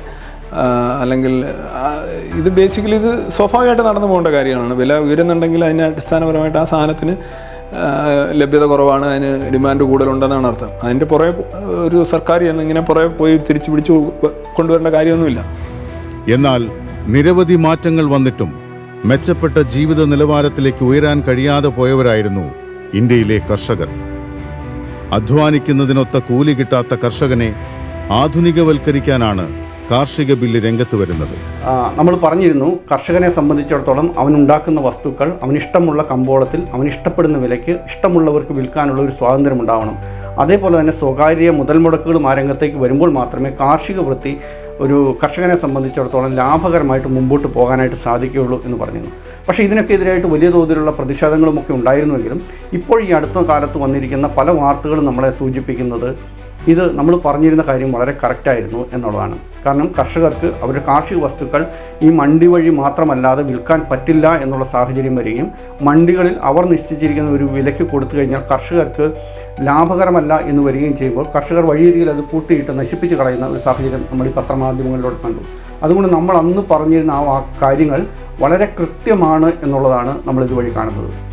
സർക്കാർ ഇടപെടലുകൾ ഉണ്ടായിട്ട് പോലും ഇന്ത്യയിലെ കർഷകർ മണ്ഡി മാർക്കറ്റുകൾ വഴിയോ ഏജന്റുമാർ മുഖേനയോ വലിയ രീതിയിലുള്ള ചൂഷണങ്ങൾക്ക് വിധേയരാകുന്നുണ്ട്. എന്നാൽ കർഷകരെ ഏറ്റവുമധികം ചൂഷണം ചെയ്യുന്ന മണ്ഡി മാർക്കറ്റുകൾ ഉൾപ്പെടെ ഇല്ലാതാക്കുന്ന ബില്ലിലെ വ്യവസ്ഥകൾ കർഷകർക്ക് ഗുണകരമാകും എന്ന നിലപാടായിരുന്നു എസൻസിന്. കാരണം അവിടെയും എസൻസ് ഫാക്ട് ബേസ്ഡ് പൊളിറ്റിക്സിനാണ് പ്രാധാന്യം കൊടുത്തത്. കേരളത്തിലെ സാംസ്കാരിക നായകരും ബുദ്ധിജീവികളും തങ്ങൾ പുരോഗമന വശത്താണ്, മതേതര പക്ഷത്താണ് എന്ന് കാണിക്കാൻ വേണ്ടിയിട്ട് ഏറ്റവും എളുപ്പത്തിൽ ചെയ്തിരുന്ന ഒരു കാര്യമായിരുന്നു ഹിന്ദുത്വ വിമർശനം. അവരുടെ ഹിന്ദുത്വ വിമർശനം എന്ന് പറഞ്ഞാൽ ഹിന്ദുമതത്തിൻ്റെ കാതലായ പ്രശ്നങ്ങളെ അഭിസംബോധന ചെയ്യാതെ സവർക്കർ, ഗോൾവാർക്കർ തുടങ്ങി ഹിന്ദുമതത്തിലെ തന്നെ ആരും ഇതുവരെ കാണുക പോലും ചെയ്യാത്ത പുസ്തകങ്ങളെ വിമർശിച്ചുകൊണ്ടുള്ള ഹിന്ദുത്വ വിമർശനമായിരുന്നു അവർ ഇതുവരെ നടത്തിയിരുന്നത്. എന്നാൽ എസൻസ് ഹിന്ദുത്വ വിമർശനം തുടങ്ങിയത് ഹിന്ദുമതത്തിൻ്റെ തന്നെ അടിസ്ഥാന സിദ്ധാന്തങ്ങളായ ഭഗവത്ഗീത, ജ്യോതിഷം, വേദങ്ങൾ, ഉപനിഷത്ത്, വാസ്തു തുടങ്ങിയ എല്ലാ അന്ധവിശ്വാസങ്ങളെയും അഡ്രസ്സ് ചെയ്തുകൊണ്ട് ഹിന്ദുത്വയുടെ യഥാർത്ഥ കോർ പ്രശ്നങ്ങളെ അഡ്രസ്സ് ചെയ്തുകൊണ്ടായിരുന്നു എസൻസിൻ്റെ ഹിന്ദുത്വ വിമർശനം തുടങ്ങിയത്. ഇതിൻ്റെ ഫലമായി തന്നെ എസൻസിനെ സംഘിച്ചാപ്പയടിക്കുകയും ഞങ്ങൾ പറയുന്നതാണ് യഥാർത്ഥ ഹിന്ദുത്വ വിമർശനമെന്നും എസൻസ് പറയുന്ന ഹിന്ദുമത വിമർശനം സംഘപരിവാറിനെതിരെ അല്ല എന്ന രീതിയിലുമുള്ള ഒരു വിമർശനമാണ് ഈ സോ കോൾഡ് ബുദ്ധിജീവികളുടെ ഭാഗത്തു നിന്നും ഉണ്ടായത്. സംഘപരിവാറിനെ വിമർശിക്കുന്നവർ അതിൻ്റെ വേരുകിടക്കുന്ന ഹിന്ദുമതത്തെ തൊടാറില്ല. ഹിന്ദുമതവും ഹിന്ദുത്വവും രണ്ടായി കാണിച്ച് ആളുകളെ തെറ്റിദ്ധരിപ്പിക്കാറാണ് പതിവ്. ഹിന്ദുമതം മാതൃകാപരമാണെന്നും ഹിന്ദുത്വമാണ് പ്രശ്നമെന്നും അതിനാൽ ഹിന്ദുമതം എത്ര വേണേലും ആവാമെന്നതാണ് പറഞ്ഞു വെക്കുന്നതിൻ്റെ സാരാംശം. ഹിന്ദുമതവും ഹിന്ദുത്വവും തമ്മിൽ വ്യത്യാസമുണ്ടെന്ന നുണയിലൂടെയാണ് സംഘപരിവാർ രാഷ്ട്രീയം മുന്നേറ്റം നടത്തുന്നത്. യഥാർത്ഥത്തിൽ അതൊരു പുകമറയാണ്. അംബേദ്കർ തന്നെ പറഞ്ഞിട്ടുണ്ട്, ഹിന്ദുക്കളും മുസ്ലിങ്ങളും പരസ്പരമായിട്ട് ഒഴിവാക്കിക്കൊണ്ടിരുന്ന ഒരു സമൂഹമാണിത്. അവർ പരസ്പരം കണ്ടുമുട്ടിയിരുന്ന യുദ്ധം ചെയ്യാനും കച്ചവടം ചെയ്യാനും വേണ്ടി മാത്രമാണെന്ന് അദ്ദേഹത്തിൻ്റെ ഈ പാകിസ്ഥാൻ വിഭജനം സംബന്ധിച്ചുള്ള പുസ്തകത്തിൽ പുള്ളി എഴുതിയിട്ടുണ്ട്. പുള്ളി എഴുതിയതുകൊണ്ട് മാത്രമല്ല, അതാണ് അവസ്ഥ. അപ്പോൾ പരസ്പരം ഒഴിവാക്കുക എന്ന് പറയുന്നത് എവിടെയാണ് വരുന്നത്? പരസ്പരം ഡിസ്ക്രിമിനേറ്റ് ചെയ്യുക, ഒഴിവാക്കുക എന്നുള്ളത് ഒരു മതപരമായ ആശയമാണ്. അതൊരു മതത്തിൽ നിന്നാണ് വരുന്നത്, അത് വിശ്വാസത്തിൽ അടിസ്ഥാനമാണ്. എങ്ങനെയാണ് ജിസയ എന്ന് പറയുന്ന ഒരു സംഗതി ജൂതന്മാർക്കും ക്രിസ്ത്യാനികൾക്കും എതിരെ ഇസ്ലാമിൽ വരുന്നത്? അവരെ രണ്ടാംകിട പൗരന്മാരായിട്ട് കാണുന്നത്, രണ്ടാംകിട പൗരന്മാരായിട്ട് കാണുന്നത് പറഞ്ഞാൽ തുല്യ ബോധം ഇല്ല. ഇപ്പം ഈ ഇസ്ലാമിലെ ജിസയ്ക്ക് സമാനമായിട്ടുള്ള ഒരു ആശയമാണെന്ന് ഗോൾവാൾക്കറും പറയുന്നത്. പൊതുവെ നോക്കൂ, ഈ ആശയം വരുന്നത് തന്നെ ഈ വിശ്വാസത്തിൽ നിന്നാണ്. ഹിന്ദുക്കൾ എന്തുകൊണ്ടാണ് മുസ്ലിങ്ങളെ ഒഴിവാക്കുന്നത്? ഹിന്ദുക്കളും മുസ്ലിങ്ങളെ ഒഴിവാക്കുന്ന ഹിന്ദുക്കളും മുസ്ലിങ്ങളും ഒരേ മനുഷ്യരല്ലേ? ഇപ്പോൾ കാശ്മീരിലുള്ള ഹിന്ദുക്കളും മുസ്ലിങ്ങളും തമ്മിലുള്ള സാമ്യതയും തമിഴ്നാട്ടിലുള്ള ഹിന്ദുക്കളും കാശ്മീരിലുള്ള ഹിന്ദുക്കളുമായിട്ട് എത്രമാത്രം വ്യത്യാസമുള്ളത്? അപ്പോൾ അടുത്താണെങ്കിൽ നമ്മൾ 2 കഥയാണ്, നമ്മൾ 2 സിനിമ കാണുന്നു, 2 ആളുടെ ഫാൻസ് ആണെന്ന് പറയുന്നു, 2 താരങ്ങളുടെ ഫാൻസ് ആണെന്ന് പറഞ്ഞാൽ നമ്മൾ ഒരു ജനതയാണ്. അപ്പോൾ ഇവരെ തമ്മിൽ പരസ്പരം അവോയ്ഡ് ചെയ്യാൻ പ്രേരിപ്പിക്കുന്നത് എന്താണ്? അത് രാഷ്ട്രീയമാണോ, ഏതെങ്കിലും ഐഡിയോളജിയാണോ, എക്കണോമിക് ഐഡിയോളജിയാണോ? അല്ല, അത് വിശ്വാസാധിഷ്ഠമായ റിലീജിയൻ ബേസ്ഡ് ആയിട്ടുള്ള വിഭ്രാന്തിയാണ്. അത് തന്നെയാണ് ജൂതന്മാരെ വേട്ടയാടുന്നത്. മനസ്സിലായില്ലേ? ജൂതന്മാർക്കെതിരെ അവിടെ ജൂതവിരോധമാണ്. ഇപ്പോൾ പാലസ്തീൻ പ്രശ്നത്തിൻ്റെ അടിസ്ഥാനം എന്താണ്, കോസ് എന്താണ്? ജൂതന്മാരെ അറേബ്യൻ പെനിൻസുലയിൽ നിന്ന് ആട്ടിപ്പായിക്കും, അല്ലെങ്കിൽ അവരെ ഒഴിവാക്കും, അല്ലെങ്കിൽ തീർത്ത് കളയും എന്നുള്ള മുഹമ്മദിൻ്റെ ഒരു പ്രവചനം സാക്ഷാത്കരിക്കാനായിട്ടാണ് ഈ ഹൂത്തീസും ഹിസ്ബുള്ളയും ഹമാസും ഇറാനും ഒക്കെ കിടന്ന് ബഹളം ഉണ്ടാക്കുന്നത്. അല്ലാതെ അവരവിടെ കഴിഞ്ഞോട്ടേ എന്ന് വെക്കുന്നില്ലല്ലോ. അങ്ങനെ ഒരു കോ എക്സിസ്റ്റൻസ് അവർക്ക് സാധ്യമല്ല, ബിക്കോസ് ഓഫ് റിലീജിയൻ. ഇതൊന്നും പൊളിറ്റിക്സ് അല്ല. ഈവൻ ഇന്ത്യയിലെ പൊളിറ്റിക്സ് പോലും ഏതെങ്കിലും ഒരു മതത്തോടൊപ്പം നിന്ന് മറുമതത്തെയോ അല്ലെ ആക്രമിക്കുക എന്നുള്ളതാണ് ഇന്ത്യയിലെ പൊളിറ്റിക്സ്. ഇന്ത്യയിൽ ബേസിക്കലി വിമുക്തമായ ഒരു പൊളിറ്റിക്സേ ഇന്ത്യയിലില്ല. ഇന്ത്യൻ പൊളിറ്റിക്സ് എന്ന് പറഞ്ഞാൽ ബേസിക്കലി റിലീജിയനാണ്. ഒരു കമ്മ്യൂണലിസത്തിൻ്റെ വശത്ത് നിന്നുകൊണ്ട് മറ്റേ കമ്മ്യൂണലിസത്തെ നോക്കി തുപ്പുക എന്നുള്ളതാണ് ഇന്ത്യൻ പൊളിറ്റിക്സിൻ്റെ അടിസ്ഥാനം. അല്ലാതെ വേറെ ഇന്ത്യയിൽ ഈ മതനിരപേക്ഷമായ ഒരു പൊളിറ്റിക്സേ ഇന്ത്യയിലില്ല, ഒരിക്കലും ഉണ്ടായിട്ടുമില്ല. അപ്പം ഈ പറയുന്ന അപരവൽക്കരണം എന്നൊരു സാധനം അടിസ്ഥാനപരമായിട്ട് വിശ്വാസത്തിൽ അധിഷ്ഠിതമാണ് 100% മനസ്സിലായല്ലേ? അത് ഹിന്ദു ആയതുകൊണ്ടാണ്. ഹിന്ദു എങ്ങനെയാവുന്നത്? ഗോൾവാർക്കറും സവാർക്കറും പറഞ്ഞല്ലോ, ഹിന്ദു ആവുന്നത് പണ്ടേ ആവുന്നത്, ഹിന്ദു എന്ന് പറയുന്നത് അവൻ്റെ വിശ്വാസങ്ങൾ, ആചാരങ്ങൾ, അനുഷ്ഠാനങ്ങൾ, ക്രീഡ്സ്, ക്രെഡൻഷ്യൽസ്, ഒരു സെറ്റ് ഓഫ് സാധനമാണ്, മൂല്യങ്ങളാണ്. ഒരു ഇസ്ലാം ആകുന്നതെന്ന് പറയുന്നത് അങ്ങനെയാണ്. ഈ രാഷ്ട്രീയമൊക്കെ പിന്നെ അവസാനം വരുന്നത്. ഈ രാഷ്ട്രീയം എന്നൊക്കെ പറയുന്നത് അവസാനം അത് നിങ്ങൾ വിൽക്കുന്ന അതിൻ്റെ കവർ മാത്രമാണ്. എല്ലാ സാധനവും ഒന്ന് തന്നെയാണ്. ഈ മിഠായിയുടെ കവർ മാത്രമാണ് ഈ രാഷ്ട്രീയം അതിനെ എഴുതി വെച്ചിരിക്കുന്നത്, ഒരു പാർട്ടിയുടെ, സമാജ്വാദി ജനതാ പാർട്ടി. അതത്രേ ഉള്ളൂ. അതിൻ്റെ ഉള്ളിലിരിക്കുന്ന സാധനം ഇത് തന്നെയാണ്. ഒന്നിൽ കുറേ communal party section of people, അല്ലെങ്കിൽ കുറേ ജാതി, അത്രേ ഉള്ളൂ. എല്ലാ പാർട്ടിയും അത്രേ ഉള്ളൂ. പിന്നെ ഇതെല്ലാം കൂടെ ഒരു പാർട്ടിയിലുള്ള പാർട്ടികളാണ് ദേശീയ പാർട്ടികളാകുന്നത്. അത്രേ അതിൻ്റെ വ്യത്യാസമുള്ളൂ. പിന്നെ ഇപ്പോൾ അപരവൽക്കരണം എന്ന് പറയുന്ന സംഗതി ലോകത്ത് ഏത് ജാതി എടുത്ത് നോക്കിയാലും ഏത് സമൂഹം എടുത്ത് നോക്കിക്കഴിഞ്ഞാലും അവിടെ എല്ലാം ഈ ഭൂരിപക്ഷ ഭീകരത എന്ന് പറയുന്നൊരു സംഗതിയുണ്ട്. ഇപ്പം ഇന്ത്യ എന്ന് പറഞ്ഞാൽ പ്രധാനമായിട്ടും ബംഗ്ലാദേശ്, പാകിസ്ഥാൻ, ഇപ്പോൾ ഉള്ള ഇന്ത്യ, ഇത് മൂന്നോടെ ചേരുന്നതാണല്ലോ ഇന്ത്യ. അതിൽ 2 മുസ്ലിം രാഷ്ട്രങ്ങളുണ്ടായി. മൂന്നാമത്തെ ഇവിടെയാണ് ഇന്ത്യയിൽ മുസ്ലിങ്ങൾ ഭൂരിപക്ഷം, അല്ല ന്യൂനപക്ഷമാണ്, ഹിന്ദുക്കൾ ഭൂരിപക്ഷമാണ് സോക്കോൾഡ്. പക്ഷേ ഈ മറ്റ് 2 രാജ്യങ്ങളിലും അവിടുത്തെ സോക്കോൾഡ് ന്യൂനപക്ഷം എന്ന് പറയുന്നത് അമുസ്ലിങ്ങളാണ്. അവരുടെ ജനസംഖ്യ കുറഞ്ഞു വരികയാണ്. എങ്ങനെ നോക്കിയാലും, ഇനി എണ്ണത്തിൽ നോക്കിയാലും ഇത് നോക്കിയാലും എല്ലാം കുറഞ്ഞു വരും. അതൊരു വസ്തുതയാണ്. ബംഗ്ലാദേശിൽ ഇത് തന്നെയാണ് അവസ്ഥ. പക്ഷേ ഇന്ത്യയിൽ അങ്ങനെയല്ല. ഇന്ത്യയിലെ ന്യൂനപക്ഷങ്ങളുടെ ശതമാനക്കണക്കിലും എണ്ണക്കണക്കിലും വൻ വർധനമാണ്. അപ്പോൾ ഇന്ത്യയുടെ ബേസിക്കലി നോക്കുകയാണെങ്കിൽ ഇവിടെ ലോകത്ത് ഏതൊരു സമൂഹം നോക്കിക്കഴിഞ്ഞാലും അപരവൽക്കരണം ഏറ്റവും കുറവുള്ളൊരു സമൂഹമാണ് ഇന്ത്യ. അതിന് ഏറ്റവും വലിയ തെളിവ് അപ്പുറം ഇപ്പുറം നോക്കിയാൽ മതി. അപ്പം ഈ നിങ്ങൾ സപ്പോസ് ഇത് ഫാക്റ്റാണത്, നിങ്ങൾക്ക് വിശ്വസിക്കാൻ ഇഷ്ടമില്ലായിരിക്കും, അല്ലെങ്കിൽ സ്വീകരിക്കാൻ ഇഷ്ടമില്ലായിരിക്കും എന്നുള്ളതുകൊണ്ട് അത് അങ്ങനെ അല്ലാതാവുന്നില്ലല്ലോ. അപ്പോൾ ഈ അപരവൽക്കരണം എന്ന് പറയുന്നത് യഥാർത്ഥത്തിൽ അതൊരു മതാത്മകമായ ആശയമാണ്, മതത്തിൽ നിന്ന് ഊറി വരുന്ന ആശയമാണ്. അതുകൊണ്ട് തന്നെയാണ് ഞാൻ പറയുന്നത് ഹിന്ദുത്വം എന്ന് പറഞ്ഞാൽ ബേസിക്കലി അതിൻ്റെ മുഴുവൻ കറിക്കൂട്ടുകളും, ഇപ്പോൾ ഒരു എന്താ പറയുക, ഒരു ബിരിയാണി എടുക്കുകയാണെങ്കിൽ കുറച്ചുകൂടെ ഇതായിട്ട് പറയാനുണ്ട്, അതിനകത്ത് ചിക്കനും അതിനകത്ത് അരിയും അതിനകത്ത് ക്രിസ്മസും മറ്റു കാര്യങ്ങളെല്ലാം തന്നെ വരുന്നത് അതാണ് ശരിക്കും ഈ ഹിന്ദു മതം എന്ന് പറയുന്ന സാധനം. പിന്നെ ഹിന്ദു മതേതരമായിട്ട് എന്തെങ്കിലും ഉണ്ടെങ്കിൽ അതിനകത്തിടുന്ന മല്ലിയില, അങ്ങനെ എന്തെങ്കിലും പുതിന, അത്രേ ഉള്ളൂ. അപ്പോൾ ഈ മല്ലിയിലയും പുതിനയിലും പിടിച്ചിട്ടുള്ള കളി ആകുമ്പോൾ ഇച്ചിരി സുഖമുണ്ട്, സേഫ് സോൺ പ്ലേ ആണ്. ഹിന്ദുത്വ എന്നാൽ ഹിന്ദുമതം മുൻനിർത്തിയുള്ള മതരാഷ്ട്രീയമാണ് എന്ന് പറയാൻ രാഷ്ട്രീയക്കാർക്ക് പോലും മടിയാണ്. മതത്തിന് വേദനിക്കുന്നതൊന്നും അവർ ചെയ്യില്ലല്ലോ. ഇവിടെയുള്ള പല ആളുകളും യഥാർത്ഥത്തിൽ ഈ ഹിന്ദുത്വയെ എനിക്ക് വിമർശിക്കാൻ പേടിയാണെന്ന് പറയുന്ന ഹിന്ദുത്വ വിരുദ്ധരാണ്. നിങ്ങൾ ഏറ്റവും വലിയ ഭീരുക്കളായ മനുഷ്യരെല്ലാം നോക്കൂ, അവരെല്ലാം തന്നെ ഈ ഹിന്ദുത്വ എന്ന് പറയുന്നത് വേറെ എന്തോ ഒരു ഇറാനിയൻ ചരക്കാണെന്ന് പറഞ്ഞ് ചുമ്മാതിരുന്ന് എഴുതി മറിക്കുന്നവരായിരിക്കും. യഥാർത്ഥത്തിൽ യാഥാർത്ഥ്യത്തോട് പ്രതിബദ്ധതയുള്ളവർ, സത്യത്തോട് ഒരു നിരാകരണ ബോധത്തോടെ സത്യത്തെ സമീപിക്കാത്തവർ, ഇതാണ് സംഗതി എന്ന് മനസ്സിലാക്കുക. അത് അപരവൽക്കരണമായാലും കൊള്ളാം, വർഗീയ ലഹളകളായാലും കൊള്ളാം, മജോറിറ്റേറിയനിസം ആയാലും കൊള്ളാം, സപ്രഷൻ ഓഫ് മൈനോറിറ്റി ആണെങ്കിലും കൊള്ളാം, ഇതെല്ലാം വരുന്നത് വിശ്വാസത്തിൽ നിന്നാണ്. വിശ്വാസത്തിൻ്റെ രാഷ്ട്രീയം എന്ന് പറയുന്നത് തന്നെ ഒരു 100 വർഷത്തിന് മുന്നേ ആണെങ്കിൽ വിശ്വാസം മാത്രമേ ഉണ്ടാവുള്ളൂ, രാഷ്ട്രീയം ഉണ്ടാവില്ല. കാര്യം ഇത് രണ്ടും ഒന്നാണ്. ഇപ്പോൾ ഇസ്ലാം തന്നെ എടുത്ത് നോക്കും. ഇപ്പോൾ രാഷ്ട്രീയവും ജനാധിപത്യവും ഒക്കെ പുതുതായിട്ട് വന്നതുകൊണ്ടാണ് ഇത് രാഷ്ട്രീയം വേറെയാണ്, ജനാധിപത്യം വേറെയാണ്, അല്ല വിശ്വാസം വേറെയാണെന്നൊക്കെ പറയുന്നത്. അങ്ങനെയൊക്കെ സംഭവിച്ച സ്ഥലങ്ങളുണ്ട്. ഈ സെക്കുലറിസത്തിൻ്റെ ആശയം കൂടുതൽ വരുന്ന വെസ്റ്റേൺ വേൾഡിലൊക്കെ അങ്ങനെ ചെറിയ മാറ്റങ്ങൾ ഉണ്ടായിട്ടുണ്ട്. പക്ഷേ ഇന്ത്യ ഒരിക്കലും ആ ഒരു സ്റ്റേജ് കടന്നിട്ടില്ല, പാകിസ്ഥാനും കടന്നിട്ടില്ല, ബംഗ്ലാദേശും കടന്നിട്ടില്ല. സോ അവിടെ ഈ രാഷ്ട്രീയം എന്ന് പറയുന്നത് തന്നെ വിശ്വാസമാണ്. ഹിന്ദുത്വ എന്ന് പറയുന്നത് ബേസിക്കലി ഹിന്ദു മതവുമായിട്ട് ബന്ധപ്പെട്ടുള്ള ക്രീഡ്സും അതുപോലെയായിട്ടുള്ള ആചാരങ്ങളും വിശ്വാസങ്ങളും അത് രാഷ്ട്രീയത്തിനായിട്ട് പ്രയോജനപ്പെടുന്നത്. കാര്യം നമ്മൾ കോൺസ്റ്റിറ്റ്യൂഷനിൽ മതത്തെയും രാഷ്ട്രീയത്തെയും സെപ്പറേറ്റ് ചെയ്ത് വെച്ചിരിക്കുകയാണ്. പക്ഷേ സമൂഹം അങ്ങനെ മാറിയിട്ടില്ല. ഇതേ നിലപാട് തന്നെയാണ് ഇസ്രായേൽ പാലസ്തീൻ വിഷയത്തിലും എസൻസ് കൈക്കൊണ്ടത്.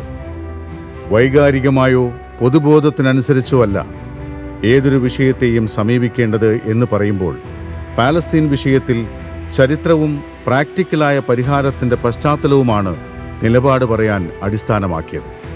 കൊല്ലപ്പെടുന്നവരുടെയും കൊല്ലുന്നവരുടെയും മതവും കൊടിയുടെ നിറവും നോക്കി സങ്കടപ്പെടാനും എതിർക്കാനും എസൻസ് തയ്യാറല്ല.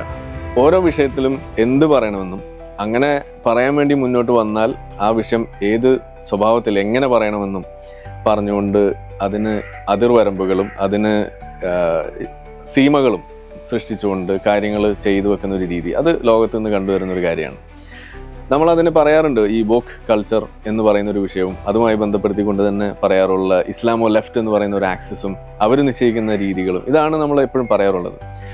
ആ ഒരു മേഖലയിൽ ഇന്ന് നമുക്ക് ഏറ്റവും എടുത്തു പറയാവുന്ന ഒരു വിഷയമാണ് ഈ ഇസ്രായേൽ ഹമാസ് വിഷയമായിട്ട് നമുക്ക് കാണാൻ സാധിക്കാം. ഇക്കാലത്ത് മനുഷ്യനാകണമെന്നതിന്റെ മാനദണ്ഡം പാലസ്തീനെ അനുകൂലിക്കണമെന്നതാണ്. അതായത് ഇവർ പറയുന്നത് തീവ്രവാദ സംഘടനയായിട്ടുള്ള ഹമാസിനെ അനുകൂലിക്കണമെന്നതാണ്. ഞാൻ മനുഷ്യനാണെന്നുള്ളതിൻ്റെ തെളിവ് ഹമാസിനെ അനുകൂലിക്കുകയാണ് എന്നുള്ളത് സർക്കാസം ആയിട്ടിട്ടൊരു പോസ്റ്റാണ്. ഈ വെളിവുള്ളവർക്ക് തിരിച്ചറിയട്ടെ എന്നുള്ള രീതി. കാര്യം അതിന് മുന്നേ ഇവിടെ കുറേ ഇടതുപക്ഷ ബുദ്ധിജീവികളൊക്കെ പോസ്റ്റ് ഇട്ട് നിങ്ങളിന്ന് മനുഷ്യനാണോ എന്നുള്ളതിൻ്റെ തെളിവ് പാലസ്തീനോട് അനുകൂലപ്പെടുന്നുണ്ടോ എന്നുള്ളതാണ്. അപ്പം ഇതൊരു ഇസ്ലാമിക വാദമാണ്. കാര്യം പാലസ്തീൻ അല്ല അവിടെ പ്രശ്നം, അവിടെ പാലസ്തീനികൾ അല്ല സമരം ചെയ്യുന്ന ഈ കളക്റ്റീവ് പണിഷ്മെൻ്റ് എന്ന് പറയുന്ന വാദം നമ്മൾ ഉന്നയിക്കുന്നത് എന്താണ്? എൻ്റയർ പാലസ്തീനിയൻസിനെ ഇസ്രയേലിൻ്റെ ബോംബിങ്ങിൽ പരിക്കേൽക്കുന്നു എന്നുള്ളതാണ്. അപ്പോൾ അവരെല്ലാം കുറ്റക്കാരല്ല. അപ്പോൾ പാലസ്തീനിയൻസ് അല്ല പ്രശ്നം എന്നുള്ളത് കൊണ്ടാണല്ലോ കളക്റ്റീവ് പണിഷ്മെൻ്റ് ആവുന്നത്. അപ്പോൾ അവിടെ ഹമാസാണ് പ്രശ്നം. ഹമാസ് എന്ന് പറഞ്ഞാൽ ഇത്രയും ഈ നൂറ്റാണ്ടിൽ നമ്മൾ കണ്ട ഏറ്റവും നിഷ്ഠൂരമായിട്ടുള്ള ഇൻഹ്യൂമനായിട്ടുള്ള ഒരു ആക്ട് നിർലജ്ജം ചെയ്യുകയും കുറേ ആളുകളെ പിടിച്ചുകൊണ്ട് ഈ ടണലുകളിൽ വെച്ചുകൊണ്ട് ഇപ്പോഴും വില പേശുകയും ബന്ദികളെ തന്നെ കൊല്ലുകയും ഒക്കെ ചെയ്യുന്ന ഇത്രയും എന്താ പറയുന്നത് സമാനതകളില്ലാത്ത ക്രൂരത ചെയ്യുന്ന ഒരു വിഭാഗത്തിൻ്റെ പ്രത്യക്ഷമായും പരോക്ഷമായും സപ്പോർട്ട് ചെയ്തുകൊണ്ട് വരികയാണ്. ഇസ്രായേലിൻ്റെ ഭാഗത്ത് നിന്ന് നോക്കുന്ന ആളുകളുണ്ട്, അതിൻ്റെ കാര്യങ്ങൾ പറയുന്ന ആളുകളുണ്ട്. അതേപോലെ തന്നെ പാലസ്തീൻ്റെ ഭാഗത്ത് നിന്നുകൊണ്ട് ഹമാസിൻ്റെ ഭാഗത്ത് നിന്നുകൊണ്ട് കാര്യങ്ങൾ പറയുന്ന ആളുകളുണ്ട്. പക്ഷെ ഇവിടെ കാണുന്ന ഒരു കാര്യം, ഇസ്രായേലിൻ്റെ ഭാഗത്ത് നിന്നുകൊണ്ട് അവരുടെ ഭാഗമായിട്ടുള്ള ന്യായങ്ങൾ എന്തു തന്നെയായാലും അത് ശരിയായിക്കോട്ടെ തെറ്റായിക്കോട്ടെ, അത് പറയുന്നത് ആര് തന്നെ ആയാലും അവരെ മൊത്തത്തിൽ ക്യാൻസൽ ചെയ്യുന്ന ഒരു വഴി അല്ലെങ്കിൽ ഒരു രീതി, അതാണ് ഇവിടെ നമ്മൾ കണ്ടുവരുന്നത്. അപ്പം നമ്മൾ പറയുന്നത് അത് ശരിയല്ല. ഇവിടെ ഇരുവശത്തും ഏത് വിഷയമായാലും ഇരുവശങ്ങളിലുള്ള പ്രശ്നങ്ങൾ നമുക്ക് പറയാൻ കഴിയണം എന്ന് മാത്രമല്ല, അങ്ങനെ കമ്പയർ ചെയ്യുന്ന സമയത്ത് അതിൽ യഥാർത്ഥത്തിൽ ഒരു മോറൽ ഇക്വലൻസ് അത് വരുന്നുണ്ടെങ്കിൽ അത് ആരുടെ ഭാഗത്താണ് ഏറ്റവും കൂടുതൽ ശരിയെന്ന് നോക്കിക്കൊണ്ട് അതിലൊരു നിലപാടെടുക്കാനും അതിന് വേണ്ട കാര്യങ്ങൾ പറയാനും ചെയ്യാനുമുള്ള ഒരു അവസരം അത് ഇന്ന് ലോകത്തുണ്ട്. ജനാധിപത്യ മര്യാദകൾ പാലിച്ചുകൊണ്ട് ഫ്രീ സ്പീച്ചിലൂടെ മുന്നോട്ട് പോകുന്ന ഒരു സമൂഹത്തിന് അത് ചെയ്യാൻ കഴിയണം. ആ ഒരു അവകാശവും ആ ഒരു സ്വാതന്ത്ര്യവും നിലനിൽക്കാനും സാധിക്കണം. ഇതൊന്നും തന്നെ ഈ ഒരു വിഷയത്തിൽ നമുക്ക് ഇന്ന് ലോകത്ത് കാണാൻ കഴിയുന്നില്ല. എന്തുകൊണ്ടെന്ന് വെച്ചാൽ എന്ത് സംഭവിച്ചാലും പീഡിതരായിട്ടുള്ള ഒരു ജനസമൂഹമാണ് ഈ പറയുന്ന പലസ്തീനികൾ. അതുകൊണ്ട് അവരെന്ത് മോശം കാര്യം ചെയ്താലും അവരെത്ര വലിയ ഭീകരവാദ പ്രവർത്തനം നടത്തിയാലും അതിനെ നമ്മൾ അനുകൂലിച്ചിരിക്കണമെന്ന ചില ഇടതുപക്ഷ തീട്ടൂരങ്ങൾ വരെ നമുക്കിവിടെ കാണാൻ സാധിച്ചു. ഈ ഇടത് വലതൊക്കെ വളരെ സൂപ്പർഫ്ലൂസ് ആയിട്ടുള്ള ചില എന്താ പറയുക, ആക്ച്വലി ഓരോ വിഷയങ്ങളിലും ഓരോ സ്ഥലങ്ങളിലും ഓരോ സമയങ്ങളിലും പുരോഗമനാശയങ്ങളും യാഥാസ്ഥിക ആശയങ്ങൾ, കളക്ടിവിസ്റ്റ് ആശയങ്ങൾ, ഇൻഡിവിജ്വലിസ്റ്റിക് ആയിട്ടുള്ള ആശയങ്ങൾ, നമുക്ക് പല കളക്ടിവിസ്റ്റ് ആശയങ്ങളും ഭയങ്കര തീവ്ര ഇടതാണ്. ഇപ്പോൾ സ്റ്റാലിൻ്റെയും മാവോയുടെയും പോൾപോട്ടിൻ്റെയും ഒക്കെ നോക്കുകയാണെന്നുണ്ടെങ്കിൽ അത് കളക്ടിവിസ്റ്റ് ആശയങ്ങളാണ്. വ്യക്തിവാദം എന്ന് പറഞ്ഞു കഴിഞ്ഞാൽ പല വ്യക്തിവാദികളും വലതുപക്ഷത്താണ് വരിക. ഇപ്പം അടിമകളുടെ വിമോചനായിട്ടുള്ള എബ്രഹാം ലിങ്കൺ റിപ്പബ്ലിക്കൻ പാർട്ടിയാണ്. റിപ്പബ്ലിക്കൻ പാർട്ടി എന്ന് പറയുന്ന ഒരു വലതുപക്ഷ പാർട്ടിയായിട്ടാണ് വിലയിരുത്തപ്പെടുന്നത്. അപ്പോൾ അപ്പോൾ ഇംഗ്ലണ്ടിൽ തന്നെ കൺസർവേറ്റീവ് പാർട്ടി ആയാലും ലിബറൽ പാർട്ടി ആയാലും ലേബർ പാർട്ടി ആണെങ്കിലും ഈ പാർട്ടികളൊക്കെ നോക്കൂ, ഇവരെല്ലാം ഷെയർ ചെയ്യുന്ന ഒരു കോമൺ സ്പെക്ട്രം ഓഫ് ആശയങ്ങളുണ്ടാവും. ഏതാണ്ട് ഒരു 60-70% ആശയങ്ങൾ, ഇന്നത്തെ കാലത്തിനൊപ്പം സഞ്ചരിക്കുന്ന ഒരു 60-70% ആശയങ്ങൾ എല്ലാവരും തന്നെ അവർ ഷെയർ ചെയ്യുന്നുണ്ട്. ഇപ്പോൾ ഈവൻ ഡൊണാൾഡ് ട്രംപിൻ്റെ തന്നെ അബോർഷൻ, പുള്ളിയുടെ അല്ലെങ്കിൽ റിപ്പബ്ലിക്കൻ പാർട്ടിയുടെ അബോർഷൻ നിലപാടുകളെ നമ്മൾ എതിർക്കുന്നു. പക്ഷേ ട്രംപ് പറയുന്നത് എന്താണ്, അമ്മയുടെ ആരോഗ്യം പ്രശ്നമാണെങ്കിൽ, അമ്മയുടെ ആരോഗ്യത്തിന് വെല്ലുവിളിയാണെങ്കിൽ അബോർഷൻ പരിഗണിക്കുന്നതിന് എതിരല്ല എന്നാണ് പുള്ളി പറയുന്നത്. അപ്പോൾ അത് പുള്ളി വലതാണോ അത് ഇടതാണോ എന്ന് പറയാൻ പറ്റില്ല. അബോർഷനൊക്കെയാണ് ഇപ്പോഴത്തെ ആധുനിക യുഗത്തിലെ ഇടതും വലതും തിരിക്കാനായിട്ട് എടുക്കുന്ന ഒരു കാര്യം. അതുപോലെ തന്നെ സ്റ്റേറ്റ് ആയിരിക്കണം അതിൻ്റെ നിയമം കൊണ്ടുവരുന്നതെന്ന് പറയുന്നുണ്ട്. അപ്പം ഞാൻ പറയുന്ന ഇതാണ്, ബേസിക്കലി എല്ലാ സ്പെക്ട്രം ആണെന്ന് പറയുന്ന ആളുകൾ ഈ പൊളിറ്റിക്സിൽ ഇങ്ങനെ ഇടത് വലതെന്ന് പറഞ്ഞ ഒരു വ്യക്തിയെയും ഒരു കാലത്തും ചെയ്യാൻ കഴിയില്ല. കാരണം ഈവൻ പാർട്ടികളെ നോക്കൂ, ഇപ്പോൾ CPM ഒരു ഇടത് പാർട്ടിയാണെന്ന് പറയുന്നു, എത്രയോ വലത് ആശയങ്ങളുടെ കൂമ്പാരം ആ പാർട്ടിയിലുണ്ട്, അതിൻ്റെ നിലപാടുകളിലുണ്ട്. എത്രയോ പുരോഗമന വിരുദ്ധമായ, വ്യക്തിവിരുദ്ധമായ, സ്വാതന്ത്ര്യവിരുദ്ധമായ ഒരുപാട് കാര്യങ്ങൾ ആ പാർട്ടിയിൽ ഉണ്ട്. കമ്മ്യൂണിസത്തിലുണ്ട്, മാർക്സിസത്തിലുണ്ട്. ബട്ട് ദേ കോൾ ദംസെൽസ് ഇടത്. അതുപോലെ തന്നെ അപ്പുറത്തേക്ക് ഇപ്പോൾ നാസി എന്ന് പറയുന്നത് പോലും നാഷണൽ സോഷ്യലിസ്റ്റ് പാർട്ടിയാണ് നാസികൾ. ഇതെല്ലാം തൊഴിലാളി ഫാസിസം, അതും തൊഴിലാളി വർഗ പാർട്ടിയായിട്ട് വന്നതാണ്. വളരെ അർത്ഥശൂന്യമായിട്ടുള്ള, പിന്നെ ശാസ്ത്രീയതയുടെ കാര്യത്തിൽ ശാസ്ത്രത്തോട് റാഷണലായിട്ടുള്ള, മാർക്സിസം എന്ന് പറയുന്നതിന് ഇറാഷണലാണ്. മാർക്സിസം മുന്നോട്ട് വെക്കുന്ന അന്ധവിശ്വാസങ്ങൾ ആണ് യഥാർത്ഥത്തിൽ സാമ്പത്തികമാണ്, സാമൂഹികമാണ്. പിന്നെ even they claim to be science like മതശക്തികളാണൊക്കെ. അപ്പം അശാസ്ത്രീയമായ, ഇറാഷണലായിട്ടുള്ള, കളക്ടിവിസ്റ്റായിട്ടുള്ള, ഡിക്റ്ററ്റോറിയലായിട്ടുള്ള, പലപ്പോഴും പുരോഗമനത്തിന് വിരുദ്ധമായിട്ടുള്ള ഈ ആശയങ്ങളൊക്കെ ഇടതെന്നാണ് പറയുന്നത്. എന്നിട്ട് പറയാം ഇടതെന്ന് പറഞ്ഞാൽ അങ്ങനെയല്ല. ഞാനൊരു പ്രഭാഷണത്തിൽ ഇതെല്ലാം ചൂണ്ടിക്കാണിച്ചതാണ്. അപ്പം ഇവിടെ ഇപ്പോൾ പൊതുവിൽ ഇടതെന്ന് പറഞ്ഞ ഒരു കാര്യം ഞാൻ മനസ്സിലാക്കിയെടുത്തോളം ഒരു മതത്തെ പിന്തുണയ്ക്കും, മതസംരക്ഷണവാദമാണ് ഇടതെന്ന് പറഞ്ഞാൽ. ബേസിക്കലി ഒരു ഇസ്ലാമിസ്റ്റ് ഐഡിയോളജിയുമായിട്ട് സപ്പോർട്ട് ചെയ്യുന്ന ആളുകളാണ് ഇടത് എന്ന് പറയുന്നത്. ഈവൻ ഇസ്ലാമിസ്റ്റുകൾ തന്നെ അവരുടെ ഒരു പ്രചരണം എന്ന് പറഞ്ഞു കഴിഞ്ഞാൽ തങ്ങൾക്കെതിരാണെങ്കിൽ അത് വലതാണെന്നാണ്. ഇപ്പോൾ ഇവിടെ ഇന്ത്യയിൽ തന്നെ ഈ സംഘപരിവാർ വലതും തങ്ങൾ ഇടതുമാണെന്നാണ് ഇസ്ലാമിസ്റ്റുകൾ പറയുന്നത്. ഇത് കേൾക്കുമ്പോൾ ആളുകളെ ചിരിച്ച് മരിച്ചു വീഴാൻ സാധ്യതയുണ്ട്. കാര്യം സംഘപരിവാർ എത്ര വലതാണോ അതുപോലെയോ അല്ലെ അതിനേക്കാൾ എത്രയോ ഭീകരമായ രീതിയിൽ വലതാണ് ഇസ്ലാം എന്ന് പറയുന്ന ഒരു മതം. അതിനകത്ത് എന്തെങ്കിലും പുരോഗമന ആശയങ്ങൾ പുരോഗമന ആശയങ്ങളെ ഉണ്ടാവാനായിട്ട് സാധ്യതയില്ല. കാര്യം അതിൻ്റെ ആശയങ്ങളെല്ലാം കുറഞ്ഞത് 1400 വർഷം പഴക്കമുള്ളതാണ്. അത് 1400 വർഷം പഴക്കമുണ്ടെന്ന് മാത്രമല്ല, ആ പഴക്കത്തിൽ അഭിമാനിക്കുകയും അതിൻ്റെ സ്ഥായി ഭാവത്തിൽ അഭിമാനിക്കുകയും ചെയ്യുന്നു. ഇത്തരം കാര്യങ്ങൾ മറയില്ലാതെ പറയേണ്ട രീതിയിൽ പറയുക, ഇതാണ് എസൻസ് ചെയ്തിട്ടുള്ളൂ. ഇത് ചർച്ചയാക്കുക എന്നതാണ് എസൻസ് ചെയ്തിരിക്കുന്നത്. എസൻസ് ഉയർത്തി വെച്ചിരിക്കുന്ന ബിംബം എന്ന് പറയുന്നത് ഇത്തരത്തിലുള്ള ഫ്രീ സ്പീച്ച് ഓപ്പർച്യൂണിറ്റീസ് ആണ്. അത് ഉയർത്തി വെക്കുന്ന കാലത്തോളം ഇതാർക്കും ഉപയോഗിക്കാം, ഇതാർക്കും ഇതിലേക്ക് വന്നു ചേരാം. ഈ ഒരു ആഘോഷം അതിൻ്റെ ഭാഗം കൂടിയാണ്. നമ്മളാണ് നമ്മുടെ ബോസ്. നമുക്ക് ഉദാഹരണമായിട്ട് നമുക്ക് ഏതെങ്കിലും ഒരു കാര്യത്തിൽ തീരുമാനം എടുക്കണമെങ്കിൽ നമുക്ക് ആരെങ്കിലും ആ പാർട്ടി സെക്രട്ടറി എന്ത് പറഞ്ഞു നോക്കിയിട്ട് നാളെ ഞാൻ പ്രതികരിക്കാം എന്ന് പറയേണ്ട കാര്യമില്ല. അല്ല ഞങ്ങളുടെ കുശിനി ഗ്രൂപ്പിൻ്റെ തലവൻ എന്ത് പറഞ്ഞു, അദ്ദേഹത്തിൻ്റെ പോസ്റ്റ് വന്നിട്ട് പ്രതികരിക്കുക എന്ന് നോക്കേണ്ട കാര്യമില്ല. ആളുകൾ സ്വതന്ത്രമായിട്ട് പറയുകയാണ്. ഇപ്പോൾ എസൻസിൽ തന്നെ ആലോചിച്ച് നോക്കുക, എസൻസിൽ അത് വളരെ വ്യക്തമായിട്ട് കാണാൻ കഴിയും. ഏതൊരു രാഷ്ട്രീയ വിഷയം വരികയാണെന്നുണ്ടെങ്കിൽ 10 പേരുണ്ട്, 10 രീതിയിലായിരിക്കും ചിലപ്പോൾ പ്രതികരിക്കുന്നത്. ചിലപ്പോൾ അവർ പറയുന്നതെല്ലാം അവരെല്ലാം അടിസ്ഥാനപരമാക്കുന്ന ചിലപ്പം ഫാക്റ്റ് ആയിരിക്കും. അപ്പം അവസാനം 10 പേരൂടെ ഇരുന്ന് സംസാരിക്കുമ്പോഴാണ് മനസ്സിലാകുന്നത്, ഓ ശരി, നിങ്ങൾ ഫാക്റ്റായിട്ട് കരുതിയ കാര്യങ്ങൾ യഥാർത്ഥത്തിൽ ശരിയായിരുന്നില്ല, ഫാക്ട് ചെക്ക് ആവശ്യമാണ്.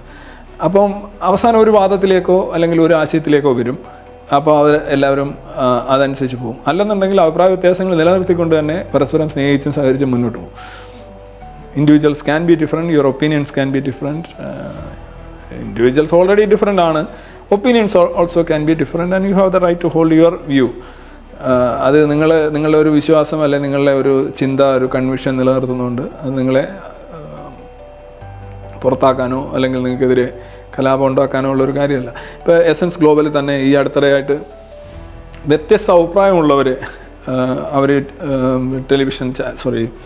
യൂട്യൂബിൽ വന്നിരുന്നിട്ട് അവർ ആശയപരമായ സംവാദം നടത്തും. പക്ഷേ അവർ ആശയ സംവാദമേ ഉള്ളൂ, ഈ വെറുപ്പുൽപ്പാദിപ്പിക്കുന്നില്ല എന്നുള്ളതാണ്. അവർ മനുഷ്യനായിട്ടിരുന്നുകൊണ്ട് തന്നെ അവർ സംവാദങ്ങൾ നടത്തുന്നു. ഓരോ വിഷയത്തിലും വ്യത്യസ്ത അഭിപ്രായം. ഇപ്പം ഞാൻ തന്നെ പല കാര്യങ്ങളിൽ എൻ്റെ വ്യൂസിനോട് യോജിക്കാത്ത ആളുകൾ ഇതിനകത്ത് ധാരാളം ഉണ്ടാവും. എനിക്കറിയാവുന്ന തന്നെ ആളുകളുണ്ട്. പിന്നെ അത്രയും ചിലർ 50% വരുന്നവരുണ്ടാവും, ചില 80% വരുന്നവരുണ്ടാവും, ചില പൂർണ്ണമായി യോജിക്കുന്നുണ്ടാവും. അപ്പോൾ ഇവരാരും തന്നെ സ്വന്തം തീരുമാനം എടുക്കുന്നതിന് ഒരു എക്സ്റ്റേണൽ ഏജൻസിയുടെ ഒരു ഡിക്റ്റേഷന് കാത്തു നിൽക്കുന്നില്ല. അതാണ് ചായുന്നില്ല ചരിയുന്നില്ല. അപ്പോൾ എപ്പോൾ വേണമെങ്കിലും തീരുമാനം എടുക്കാം നിങ്ങൾക്ക് തോന്നുന്നത്, പക്ഷെ അത് ഫാക്ച്വൽ ആയിരിക്കണം എന്നുള്ളതാണ്. സ്വന്തം ചിറകിൽ വിശ്വസിച്ച് പടുകൂറ്റൻ മരത്തിന്റെ ഉച്ചിയിലെ ചില്ലയിൽ ആത്മവിശ്വാസത്തോടെ ഇരിക്കുന്ന പക്ഷിയെപ്പോലെയാണ് എസൻസ്. മതം വസ്ത്രത്തിലും ഭക്ഷണത്തിലും മനുഷ്യബന്ധങ്ങളിലും സാമൂഹിക രാഷ്ട്രീയ ഭരണക്രമത്തിലും ഇടപെടുകയും റെഗ്രസീവായ മാറ്റങ്ങൾ ഉണ്ടാക്കുകയും ചെയ്യുന്ന കാലമാണിത്. 21-ാം നൂറ്റാണ്ടിലും ഈ ആധുനിക സമൂഹം നേരിടുന്ന വെല്ലുവിളി മതവും മതം മുന്നോട്ട് വയ്ക്കുന്ന ഗോത്രീയതയുമാണ്. ദൈവകേന്ദ്രീകൃതമായ ചിന്താധാരയെ എതിർത്ത് മാനവികത എന്ന ആധുനിക ചിന്താ പദ്ധതി അവതരിപ്പിക്കപ്പെട്ടത് തന്നെ മതങ്ങൾ നടത്തിയ കൊലക്കളങ്ങൾ കണ്ടു മടുത്തിട്ടാണ്.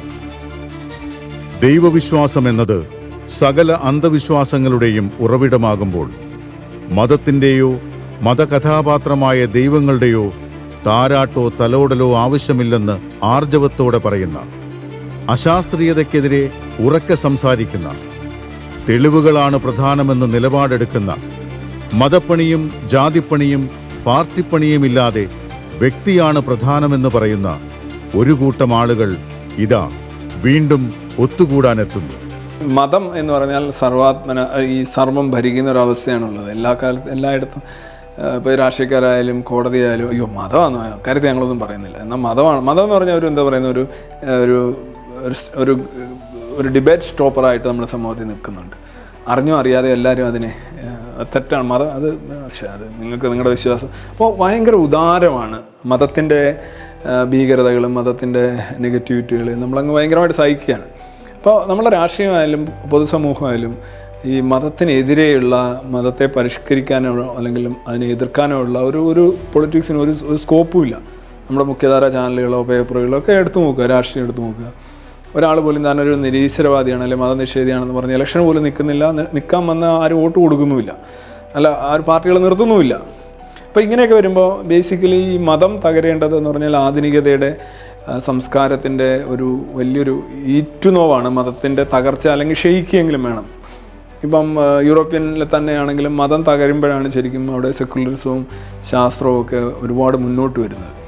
അപ്പം മതത്തെ തകർക്കുക, മതം നിന്ദിക്കപ്പെടുന്നിടത്താണ് കൂടുതൽ പ്രകാശം, കൂടുതൽ സാംസ്കാരികപരമായിട്ട് ശാസ്ത്രീയമായിട്ടുള്ള മുന്നേറ്റം ഉണ്ടാകുന്നുള്ളത്. അതാണ് നമ്മൾ ബ്ലാസ്ഫമി എന്ന് പറയുന്നത്. ഈ മതനിന്ദ മഹത് ചിന്ത എന്ന് പറയുന്ന ഒരു ആശയം ലിറ്റ്മസ് മുന്നോട്ട് വെക്കുന്നതിൻ്റെ ഒരു കാര്യം തന്നെ ഇതാണ്.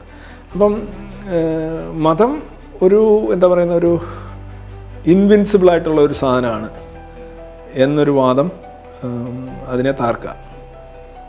അതിന് എതിരായിട്ടുള്ളവരുണ്ട്, അതിനെ നിഷേധിക്കുന്നവരുണ്ട് എന്നുള്ളത് പൊതുവിൽ അങ്ങനെ ഒരു സന്ദേശം കൊടുക്കുക എന്നുള്ളത് തന്നെയാണ്. അപ്പം അതിന് പലരും നിങ്ങളെല്ലാവരും പ്രധാനമായിട്ട് പേടിക്കുന്ന ഒന്നിനെതിരെ ആളുകൾ പരസ്യമായിട്ട് മുന്നോട്ട് വരുമ്പോൾ അത് ഒരുപാട് സാമൂഹ്യ മാറ്റങ്ങൾക്ക് കാരണമാകും.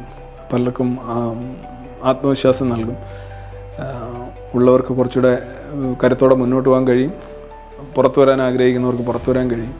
അപ്പോൾ ഈ മതമേവ ജയതേ എന്നുള്ള ആ മുദ്രാവാക്യം അട്ടിമറിക്കപ്പെടണം. അതാണ് ലിറ്റ്മസ് പോലെയുള്ള പരിപാടികൾ കൊണ്ട്, വിസിബിലിറ്റി എന്ന് പറയുന്ന സംഗതി കൊണ്ട് ഉദ്ദേശിക്കുന്നത്. ലോകത്തിലെ ഏറ്റവും വലിയ നാസ്തിക സമ്മേളനത്തിലേക്ക്, സ്വന്തം ചിറകുകളിൽ വിശ്വസിക്കുന്ന സ്വതന്ത്ര ചിന്തകരുടെ കൂട്ടായ്മയിലേക്ക്, പരിധികളില്ലാത്ത മാനവികതയിലേക്ക്, കേരളത്തിന്റെ ബൗദ്ധിക മണ്ഡലത്തിൽ ചിന്താ സ്വാതന്ത്ര്യത്തിന്റെ ചരിത്രമെഴുതുന്ന ലിറ്റ്മസിലേക്ക് സ്വാഗതം.